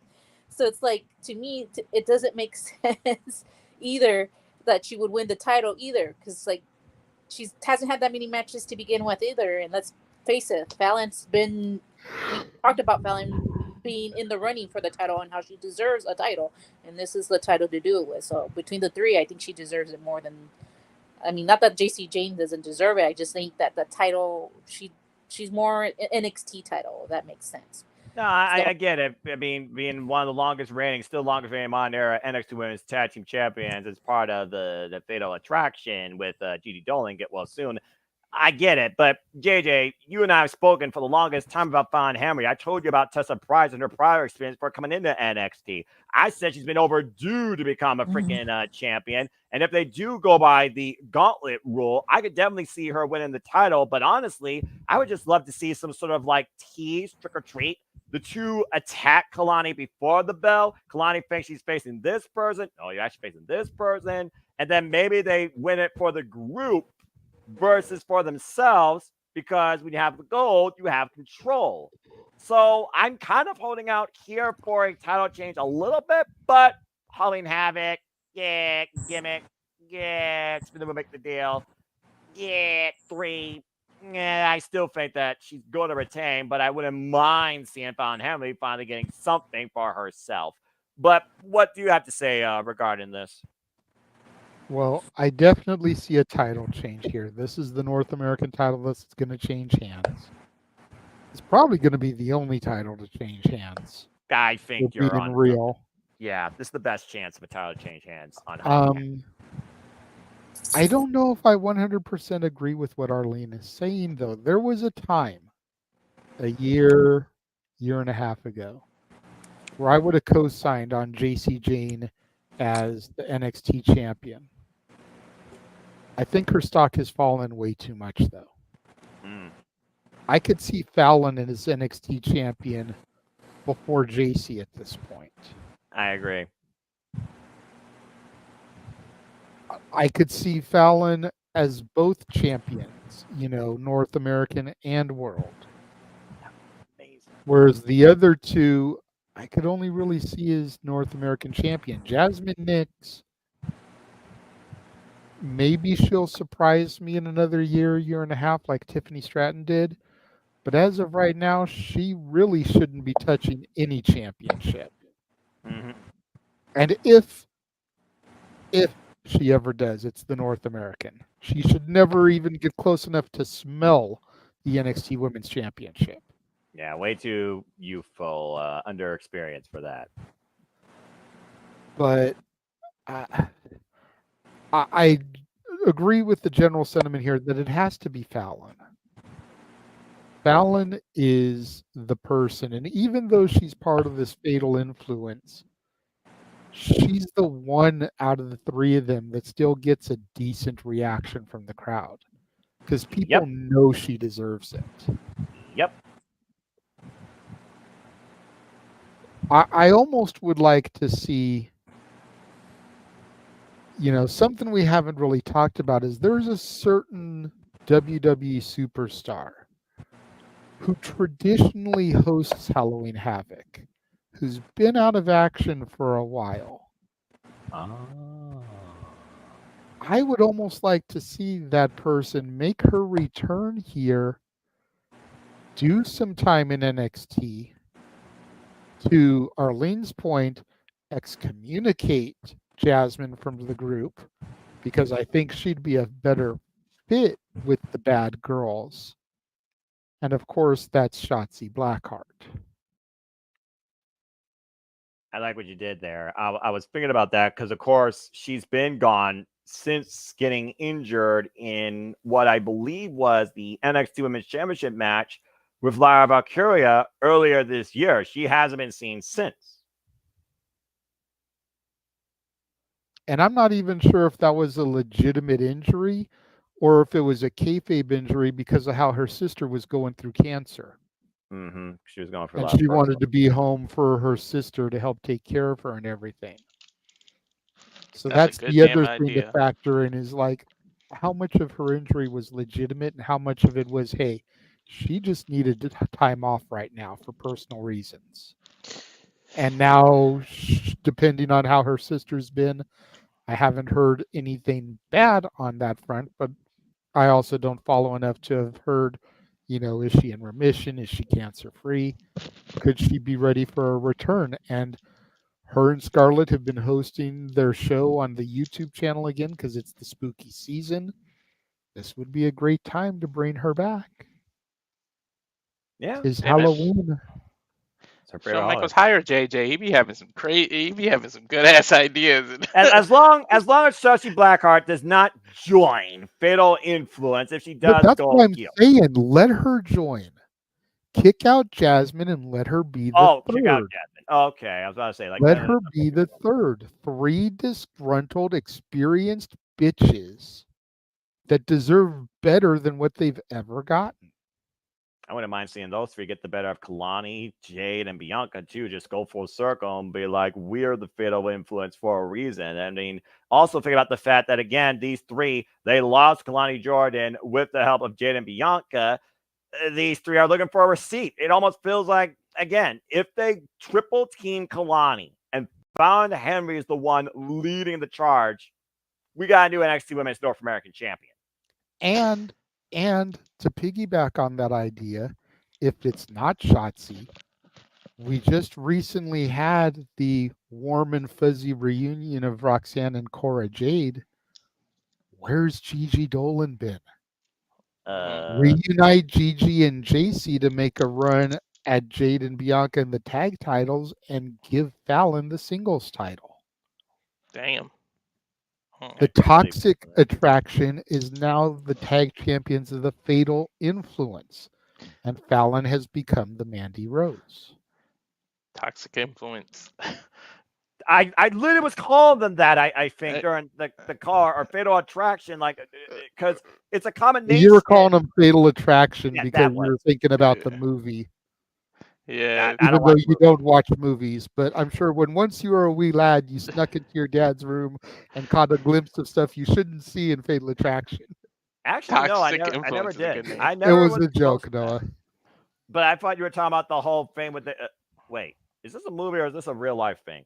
Okay, now I'm even more confused because again, I don't know none of this stuff. But either way, we're basically all saying that if Fallon Henry is basically a challenger, boom, we got a new NXT Women's North American Champion. Yes, Emmanuel, to close this out. Yeah, just like Jeff said, I think it's gonna be Jasmine, then Casey, and then the final one, and then she wins the title. I mean, Fallon Henley, that's the has the most stock out of those three. To be honest, JC Jane is floundering. Like I agree with JJ. I mean, like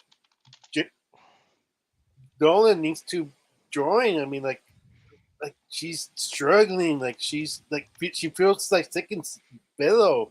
She was like an important part of the NXT Women's Championship before they scrapped that idea. I mean, like I don't know, like you need to do something with JC, and I don't know, Jasmine doesn't need to be there, like Arlene said. That doesn't make sense. Like what, like why is she there? Like if they're talking about the crap about newcomers, like she is a newcomer, like that doesn't make them really make sense at all. So it's like Jasmine's the odd person out if they're gonna kick anybody out. Yeah, well, I could definitely see some changes in some of these factions, especially in NXT, prior to the new year. And I think that, again, if something happens with the Fatal Influence outside of Halloween Havoc, where, let's be honest here, JJ, you working for my leagues, NXT right now, you're doing maybe third out of the four in overall. Your brand, you're not doing great. And so, I mean, I know. We always joke about that, how it's my NXT and it's one of the leagues that I suck the hardest in. yeah. But So, I mean, I I think almost. a lot of it is because I'm so passionate about where I think these things could go and what I Mhm. would like to see I love that that. I don't pay attention to what's actually happening in front of me. That's fair. Sometimes I like I said, the virtuoso Dion Perez on Thomas Toy Storm, but yeah, I get that. Long may she fucking reign. And Anyway. please go listen to our podcast interview post with Chris Van Vliet. Incredible, passionate, humble stuff. And again, long may she fucking reign indeed. Yes, Arlene, before we move on to the main event. Oh, I was just gonna say, like, it's funny that you guys said that Fallon's gonna become the new Mandy Rose. Oh, how's that gonna piss off JC Jane? She's the one that started the group, and now she's playing sick and fiddle again. Ooh, that's gonna lead to another storyline right there if that happens, because she's not gonna take that lightly, because she's the one that started the group to begin with. Yeah, and also in NXT, you blur the line between heels and faces. It's just about attitude and who people want to see kick ass and get victory in that ring. But I guess that doesn't apply here. Where we had a lot of talk, we've had a lot of unique tricks and treats, a lot of fantasy booking to say the least. And again, Shawn Michaels. Let's go ahead and get right into our main event, where we will see a different side of our ego. Yeah. I like What? it. Oh gosh. All Yeah, right. man. I'm so glad I do not have that music uploaded. Anyway, yes, it is Trick Williams versus Hollywood Page for the first time ever, might I add, believe it or not, despite their history, 1-on-1 for the NXT Championship in the Devil's Playground, which is basically a no disqualification match. Okay, straight up, let's talk about these two stories, all right? So Hollywood Page came in from AEW and invaded NXT and made quite a statement when he attacked Trick Williams and he got a chance at the NXT Championship. But it was not one-on-one. It turned into a fatal four-way. And Trick wasn't involved in the decision, but that trick shot led to the era of All Ego happening. And so we were living through that, thanks to Javon Evans getting pinned. You freaking bouncy fool didn't bounce up from that. Ever since then, you spin the clock forward. Of course, we've been seeing every possible way even Page try to prevent Trick Williams from getting back to this. It wasn't until Trick figured it out against Pete Dunne in Last Man Standing that he got his rightful opportunity. And then he won the title back after All Ego beat Joe Hendry. Damn it!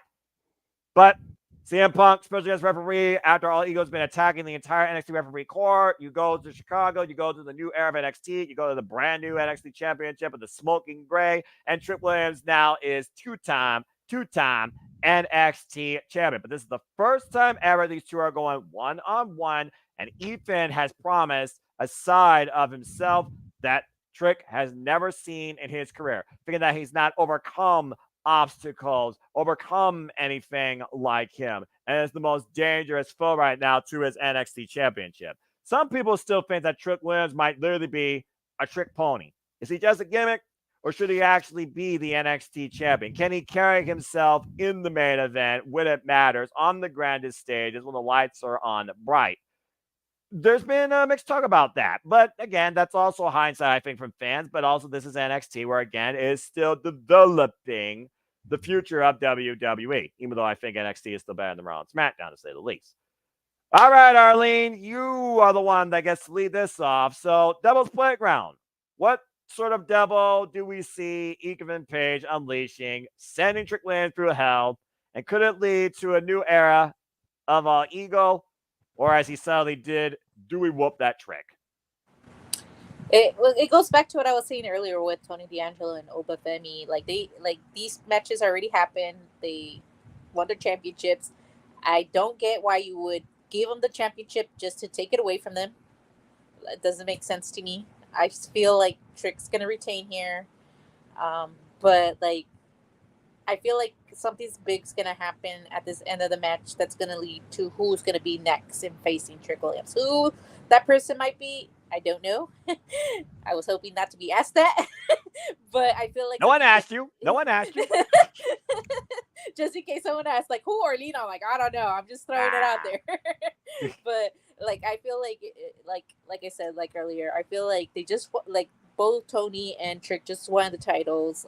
Trick just won it back again. To me, doesn't make sense.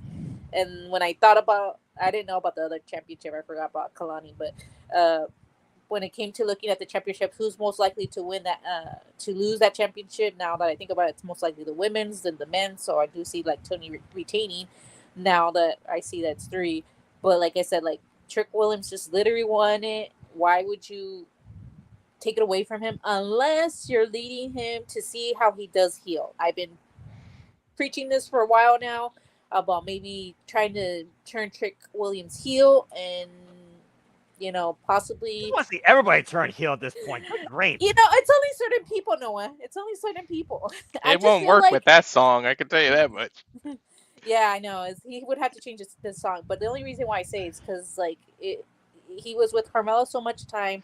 I feel like now that he's on his own, if someone were to suppress him, I don't know if he would be that welcoming.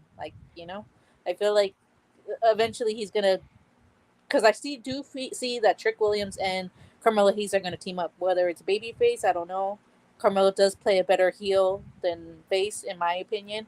So that's why I feel like Trick Williams kind of has to turn that route. But like Walter said, he does need to change that music. But you have to give him a reason to hate him too. So he might have the best music in the world, but fans can still hate him, regardless. But yeah, I feel like I said, Trick Williams is gonna win, and then someone's gonna come out and be the next one to challenge Trick. Who that is, I don't know. Maybe when I hear your guys singing, then I'll be like, yeah, that's a good pick. But for right now, I feel like Trick's ready to retain because it only makes sense. He just literally won the title. Unless you're gonna throw something out there and to cause him to turn heel, which, like Walter said, I don't see that happening. But I've been pushing for it. I don't see him losing unless their plan is to eventually turn heel to see if he's able to do that, because eventually fans are going to turn on him because I don't see this going the long run. You were one of those advocates for Cena to turn heel too, huh? 'Cause Yeah. you love people going heel. Damn. You know what? John Cena did need to go heel. Let's be honest. Oh yeah, I agree with you there. But yeah, so I mean, like, there's certain people it makes sense that they needed to turn heel just to, because the fans are like, when fans are already turning on you, I feel like you have to make that turn, and that's one of the things. Like I was telling my friends with Rhea, like they're pushing her too, like they're making her look too big, like too strong. That I feel like they have to be careful because eventually the fans are going to be like, oh, this is just another girl, John Cena. We don't want that.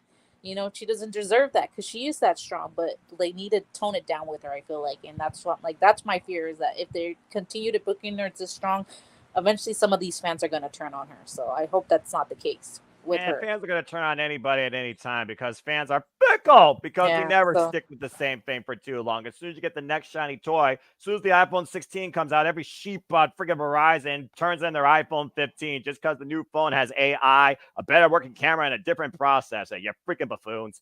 But it's the same shit with one extra camera lens. That's all that every iPhone. I don't understand. And then they make your old one not work. I'm not trying to turn it to a TED talk, but a similar comparison to what Arlene's saying. To be saying. fair, it has the Type-C one, so now you don't have to carry the other charger. That's the only other good side, because mostly all the new phones have the Type-C charger. Type-C charger. It's just a fancy gimmick until it friggin' breaks. Anyway. All right. Well, that being said, Arlene sets the ballot to whoop that Trick, and the era of all Eagles stays dead, according to her and Daniel. It's the main event, so of course I always go around, let everybody give their thoughts. Where's your dimples? That being said, let's go around clockwise and give everybody's thoughts. So JJ, let's go ahead and talk to you about the new era of the whoop that Trick era now, ruling the gray and the black. I mean, Arlene's point, we think about people the next to take the NXT Championship. And we do think with faces, okay, it's usually going to be a heel. But let's not forget, sometimes people do endorse another babyface, even that babyface endorses him, and that guy might surpass him. And let's also keep in mind, folks, the way that All Even Page got this, triple threat, number one contenders match. Who did he beat in it? Bouncy, but also another guy not involved in the decision, trying to prove a point to get to that next level, where he was formerly NXT North American champion, Wesley. So, JJ, what you got to say regarding this? Well, I definitely think Trick is retaining.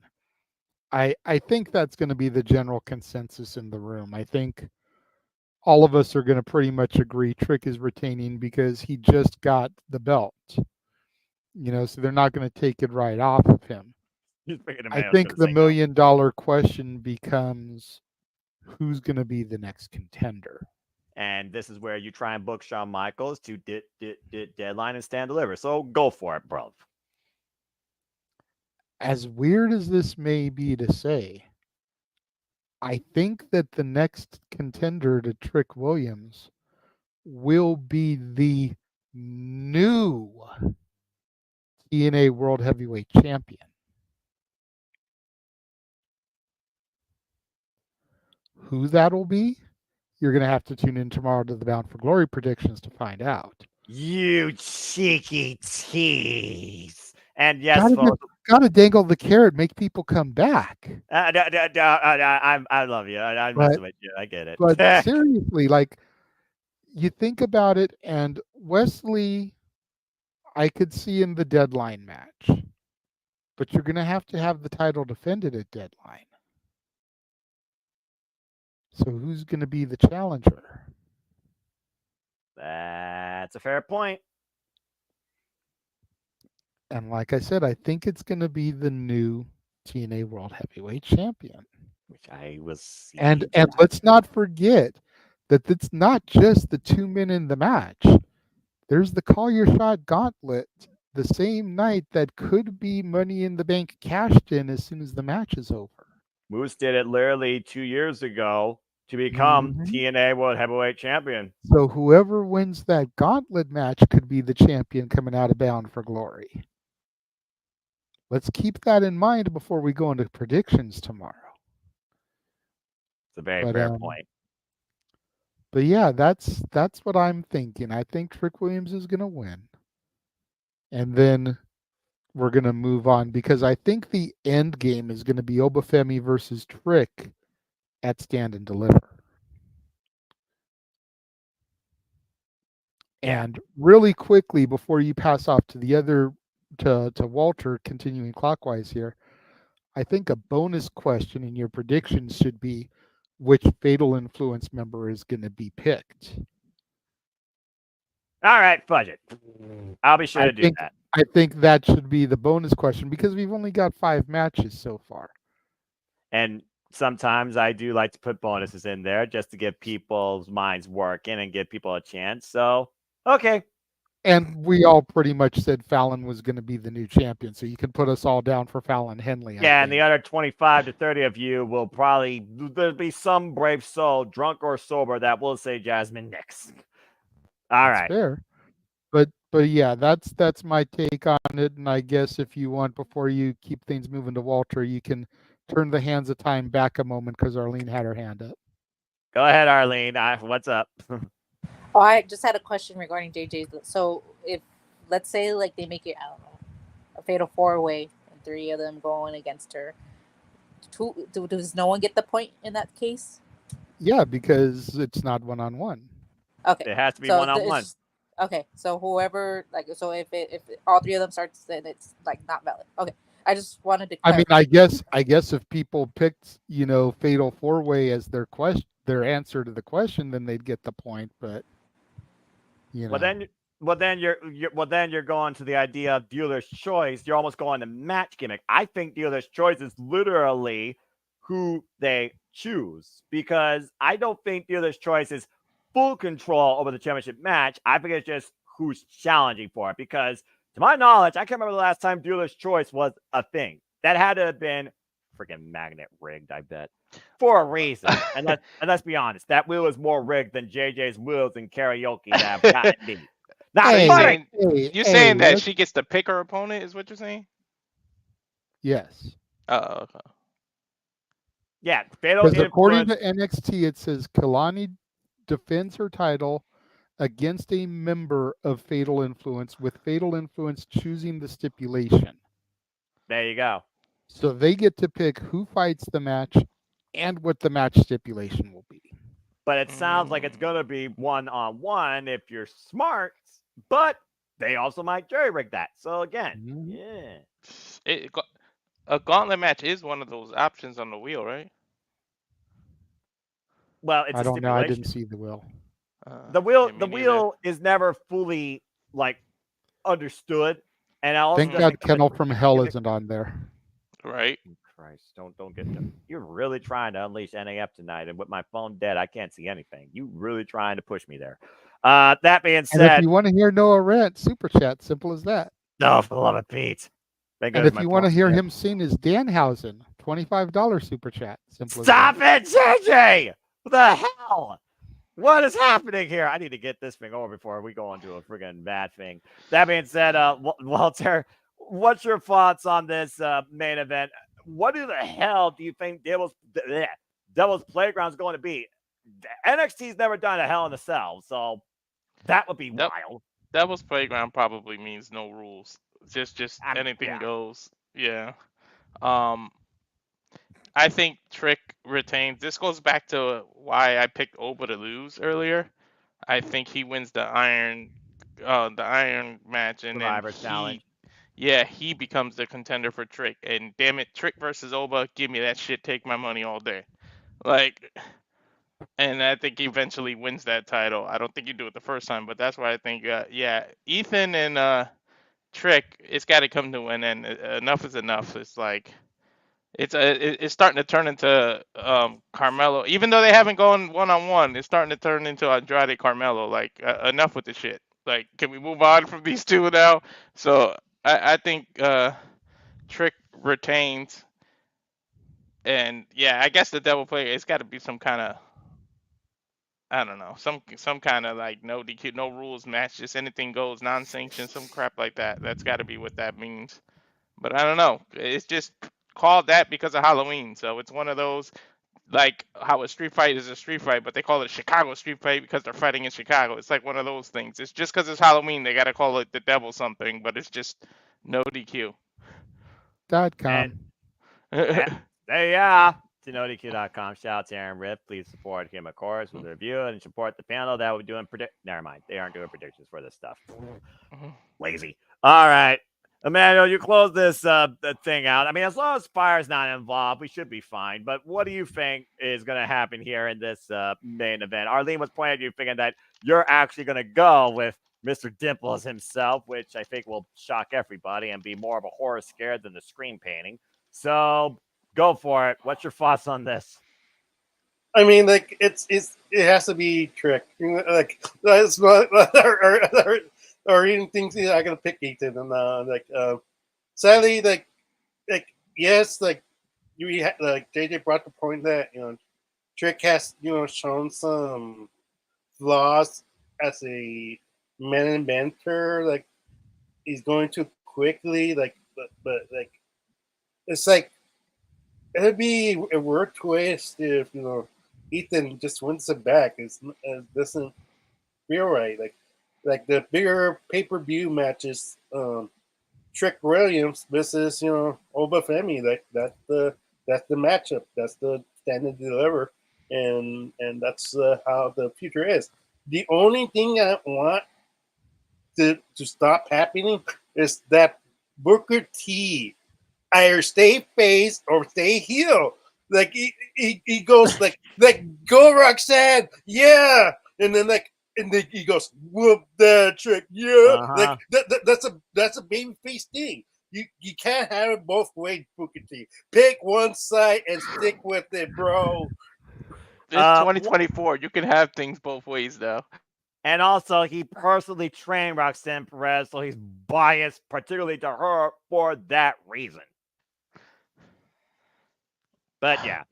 And to Walter's point, to sum it up short, sweet, and simple, because it's past minute here on the East Coast, we whooping that Trick. Trick's retaining. Simple as that. I do think at the end of the day, stand delivered, the biggest match NXT can offer on their grandest stage right now from the scope of the roster, it's got to be Oba Femi and Trick Williams as an end game for Trick Williams' next reign, because I think it's only a matter of time before the whoop that Trick runs its course, because I would say that it's just as over as whoop that Trick, if not more, because Oba Femi's been more of a dominant beast in NXT, while Trick Williams has been a fad since last year's August, but a fad that has developed into a main event player, just not main roster player yet.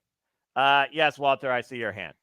2-second rant, because I just got happy for no reason, but fuck you, Twitter X fake fan page bullshit, because I just got a notification that that Lola Vice followed me back. I got happy. It's one of those stupid ass fake fan pages. I hate that shit. Fuck you, Elon Musk, for that bullshit and allowing those fake things. You just got tricked before Halloween, dude. I'm sorry. And let me go ahead and give a shucky ducky quack quack for that one. Oh my gosh. Y'all are crazy. All right. Well, that being said, tricks and treats abound. That's all for now as we conclude the day. So again, folks, let us know your thoughts. What do you anticipate the most at Halloween Havoc? Do you think the pumpkin will finally be back? Do you see somebody else showing up by the logos and who does Zarya face and what sounds like could be her in-ring debut? Does she get involved in a match? Do you see us women that Trick, or are you with ego? And what else do you hope to see come out of Halloween Havoc as this new era of NXT continues?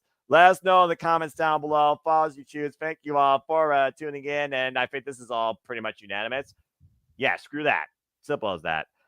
Before we conclude, we're going to bid you fine adieu, but we're going to do some shows and plugs first, too. First off, to the Dominguez. Again, I'll put up the leaderboard in the comment community tab once this show concludes, because I think it's safe to say we're at the end game for almost all the leagues, because as far as I'm concerned, I think Jade and I put it well put. It's got to be one last PLE left for next year. It's got to be deadline, because it's literally become a year-end tradition, one that I thoroughly enjoy. But we'll talk more about that later. That being said, Arlene, absolute pleasure. Good luck this Sunday. Anything you want to plug about, where can people find you? You guys can find me on Instagram, Facebook, at Arlene Dominguez. In Twitter, I can't remember if it's I think it's ADM7324. If not, there's like another 4 at the end of that. All the numbers. Yeah, I have so many things. But yeah, All the things. hopefully, it's gonna be a good pay-per-view. Hopefully there's a lot of surprise. I'm waiting for some surprises, maybe some surprise appearances that we're not expecting. And yeah, I hope to still be beating my brother, because to be honest, I think I'm doing better in NXT than WWE. So at least if I beat him in NXT, something that he's been watching longer than I have, I'm gonna have so much satisfaction. TNA, NXT, WWE, AEW prediction league leaderboards will be up on Monday, October the 28th, I assure you. And that's basically it. All right, fair enough. Well, again, good luck. Manuel, anything further out, and where can people connect with you? Oh yeah, I mean, like if you want to follow me, it's Emmanuel Dominguez at Facebook. I have 2 accounts, one with my business suit and one with my blue shirt. Like because back in the day, Facebook decides to non-bans me in those kind of crush days, and I had to make 2 accounts so I could continue that adventure. But if you want to follow me on Instagram, EDM7324 as well. And other than that, I feel like the TNA pay-per-view is a slightly having an edge over an NXT pay-per-view for once. So that is going to be an interesting TNA this Saturday and Sunday. If you can enjoy those 2 pay-per-views, see something else. Quit the fandom, and the rest is history. Thank you. Preach it, brother. All right. Well, again, he already got fooled once, but hey, we're in the studio. At least we got your grab it. You get to say it once. Go ahead and plug your stuff, Walter. I'll see you Sunday. Where can people find you? And good Lord Almighty, you're a fool. Mamacita. Okay. Yeah, coming. Of course, to follow me on social, the X at Walter Alex Cruz. The Instagram, the personal one is walter.cruz.940. And of course, the at the Rage of Wrestling YouTube channel. Please subscribe to that. Need to get these numbers up and get these views up. And that's where you can find me.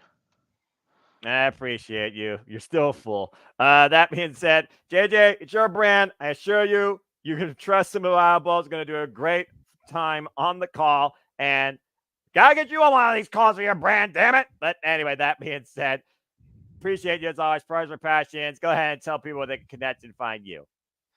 Or you can find me on Instagram, the Renegade JJ Williams, Twitter, ROWJJ Williams, YouTube, Casa D18 Studios. Much like our boy James Hebert, I do cool and dumb teens on the internets. Oy vey. But yeah, just follow me on any of those things. Check out For the Love of Wrestling Monday through Friday when it permits with my work schedule. Work always comes first, but as the days that I can, I do my show, and I try to cover all those things. Raw on Monday, NXT, AEW, and Power on Wednesday, Impact on Thursday, SmackDown Friday. Still trying to work in OVW and Ring of Honor so I can be like Noah with all the wrestling. All the wrestling. I aspire to be like Noah when I grow up. But you're nice. But yeah, I know the Simply Reliable team will handle business. What I'm really looking forward to, if I'm being frank about things, Go for it. is I'm looking forward to coming home, watching Halloween Havoc back, and listening to James call it, because James hasn't really done NXT in a while. No, he So this hasn't. is going to be him going into NXT with completely fresh eyes. Walter's going to have to carry him through NXT as far as storylines and shit go. Oh It's boy. going to be very interesting to see what James thinks of the current NXT product. TNA, Ooh. a little bit different, you know. He steps his toes in the water of TNA from time to time when we need him. But NXT, I honestly don't think he's really done NXT since that horrid New Year's Evil show that you and him called. Just talking about burger shapes. Yeah, I think you're right. So Oh, it's going to be interesting for him to see how much this product has progressed since then. I think that's what I'm looking to most of all. And then I don't have the graphic from Jeff, but coming to the Simply Reliable channels this weekend, we don't just have UFC coverage. We don't just have TNA coverage. We don't just have NXT coverage. Statboy Mike is going to be back on the air providing World Series watch along coverage as the Yankees take on the Dodgers. good Game 1 grief. Friday, game 2 Saturday. You'll get Statboy Mike and whoever he can round up to sit alongside him in the commentary booth to do watch along coverage. And I know he's actually looking for some people to join him for commentary for some of the games. So if you follow Statboy on socials, LBStatKid1977 on the Twitter, Mike Caldwell on Facebook, hit him up. He might be able to use you for commentary, and that goes for Los Domingos is down there as well. If you guys are knowledgeable on baseball and you'd like to do some commentary with him, there you see the days and times of the games. I know he's looking for some people to help out, so hit Statboy up on socials. It's going to be cool to kind of branch out and not just have combat sports, but actually provide watch along coverage for professional sports. Granted, no, it's out of our wheelhouses. We're not Yeah. really baseball or football or basketball guys. I'm a hockey guy. I know you don't follow hockey, No. but it opens up doors for new viewers, new fans to become members of the Simply Reliable Studios brand. And at the end of the day, that's what all of us should want, because we are the only reliable SRS in professional wrestling. Damn it. And he doesn't digress. Fair enough. I'm Oh, good not the lord. biggest baseball, but damn it, I'm Puerto Rican. It's in my blood. Hey, But and with the passing of Fernando Valenzuela yesterday, Hmm. longtime Dodger legend, they're already saying that before game 1 on Friday, they're going to do a tribute for him. I expect Statboy to have a moment of silence for him before the game as well. If the Dodgers can win the World Series for Fernando, what a story that would make, that's a whole different form of Field of Dreams. Years from now, that'll be a 30 for 30. right? Coming to a theater near you. All right. Well, thank you, everybody. And thank you all for tuning in. Just want to do some one other plugs real quick for the fellow members and friends and supporters and contributors of the Super Reliable Studios. Again, we talked about him before. You could follow him on the Jay Hebert side of things. That's James Hebert at Jay Hebert side 95 on the social media, as you see, or James Heebman Hebert on the Facebook. And again, he does really good and done things on the internet. But also, please go check out his documentary, One of a Million, for, of course, his uncle, Gary Hebert, the man, the myth, the legend, heavily already accredited and supported. He put in tremendous hard work into that. Scan the QR code if you wish to engage in that. And to the big Bala, please follow him. Email, I'd be happy to be here. But we're always happy to have him here. Follow him on the social media. You see right there. That's the Big Baller G. Of course, no DQ. No DQ underscore Big Baller G, primarily on the Twix. Eric's going to give it to you. But again, if you wish to engage with me, I'm not very social, but you could find me once in a while browsing on the Twitter. and on YouTube, and Fox 1916 Premier for all things wrestling. And shout out to my entire W family on the social medias and the Twitter. We'll be doing our review impromptu again soon enough. Again, the community tab is where I'll keep you up to date with forums, prediction league leaderboards on the YouTubes primarily. You'll find the prediction league forums also on the Twix as well at times. Stay tuned for more on that. And again, we'll be back here for more fun tomorrow night. As the city predicting is a double feature this week, the fun has just begun. Tomorrow, we'll be city predicting for TNA Bound for Glory. And the next city predicting is following that for each company, respectively, be WWE Crown Jewel. It'll be NXT to be announced. Calling it now. Still think it's going to happen. Deadline. TNA Turning Point, which is at the end of November. Lord help us with November, by the way. AEW Full Gear and WWE Survivor Series War Games. And if I have to put out Ring of Honor, it's got to be Ring of Honor Final Battle to close out the Ring of Honor League. And those are the city predictions coming across all those brands respectfully. But again, a lot more watch-alongs, a lot more fun, a lot more shenanigans, and a lot of other stuff to come forward too. And Arlene's praying for Fia to turn heel, and Renegade's Rage will be engaged if that happens, especially if she wishes to existence. But again, we do all the fun sort of stuff here as always, and I, of course, am part of this passion all the time because I am nothing more but a simple man and a lifelong fan.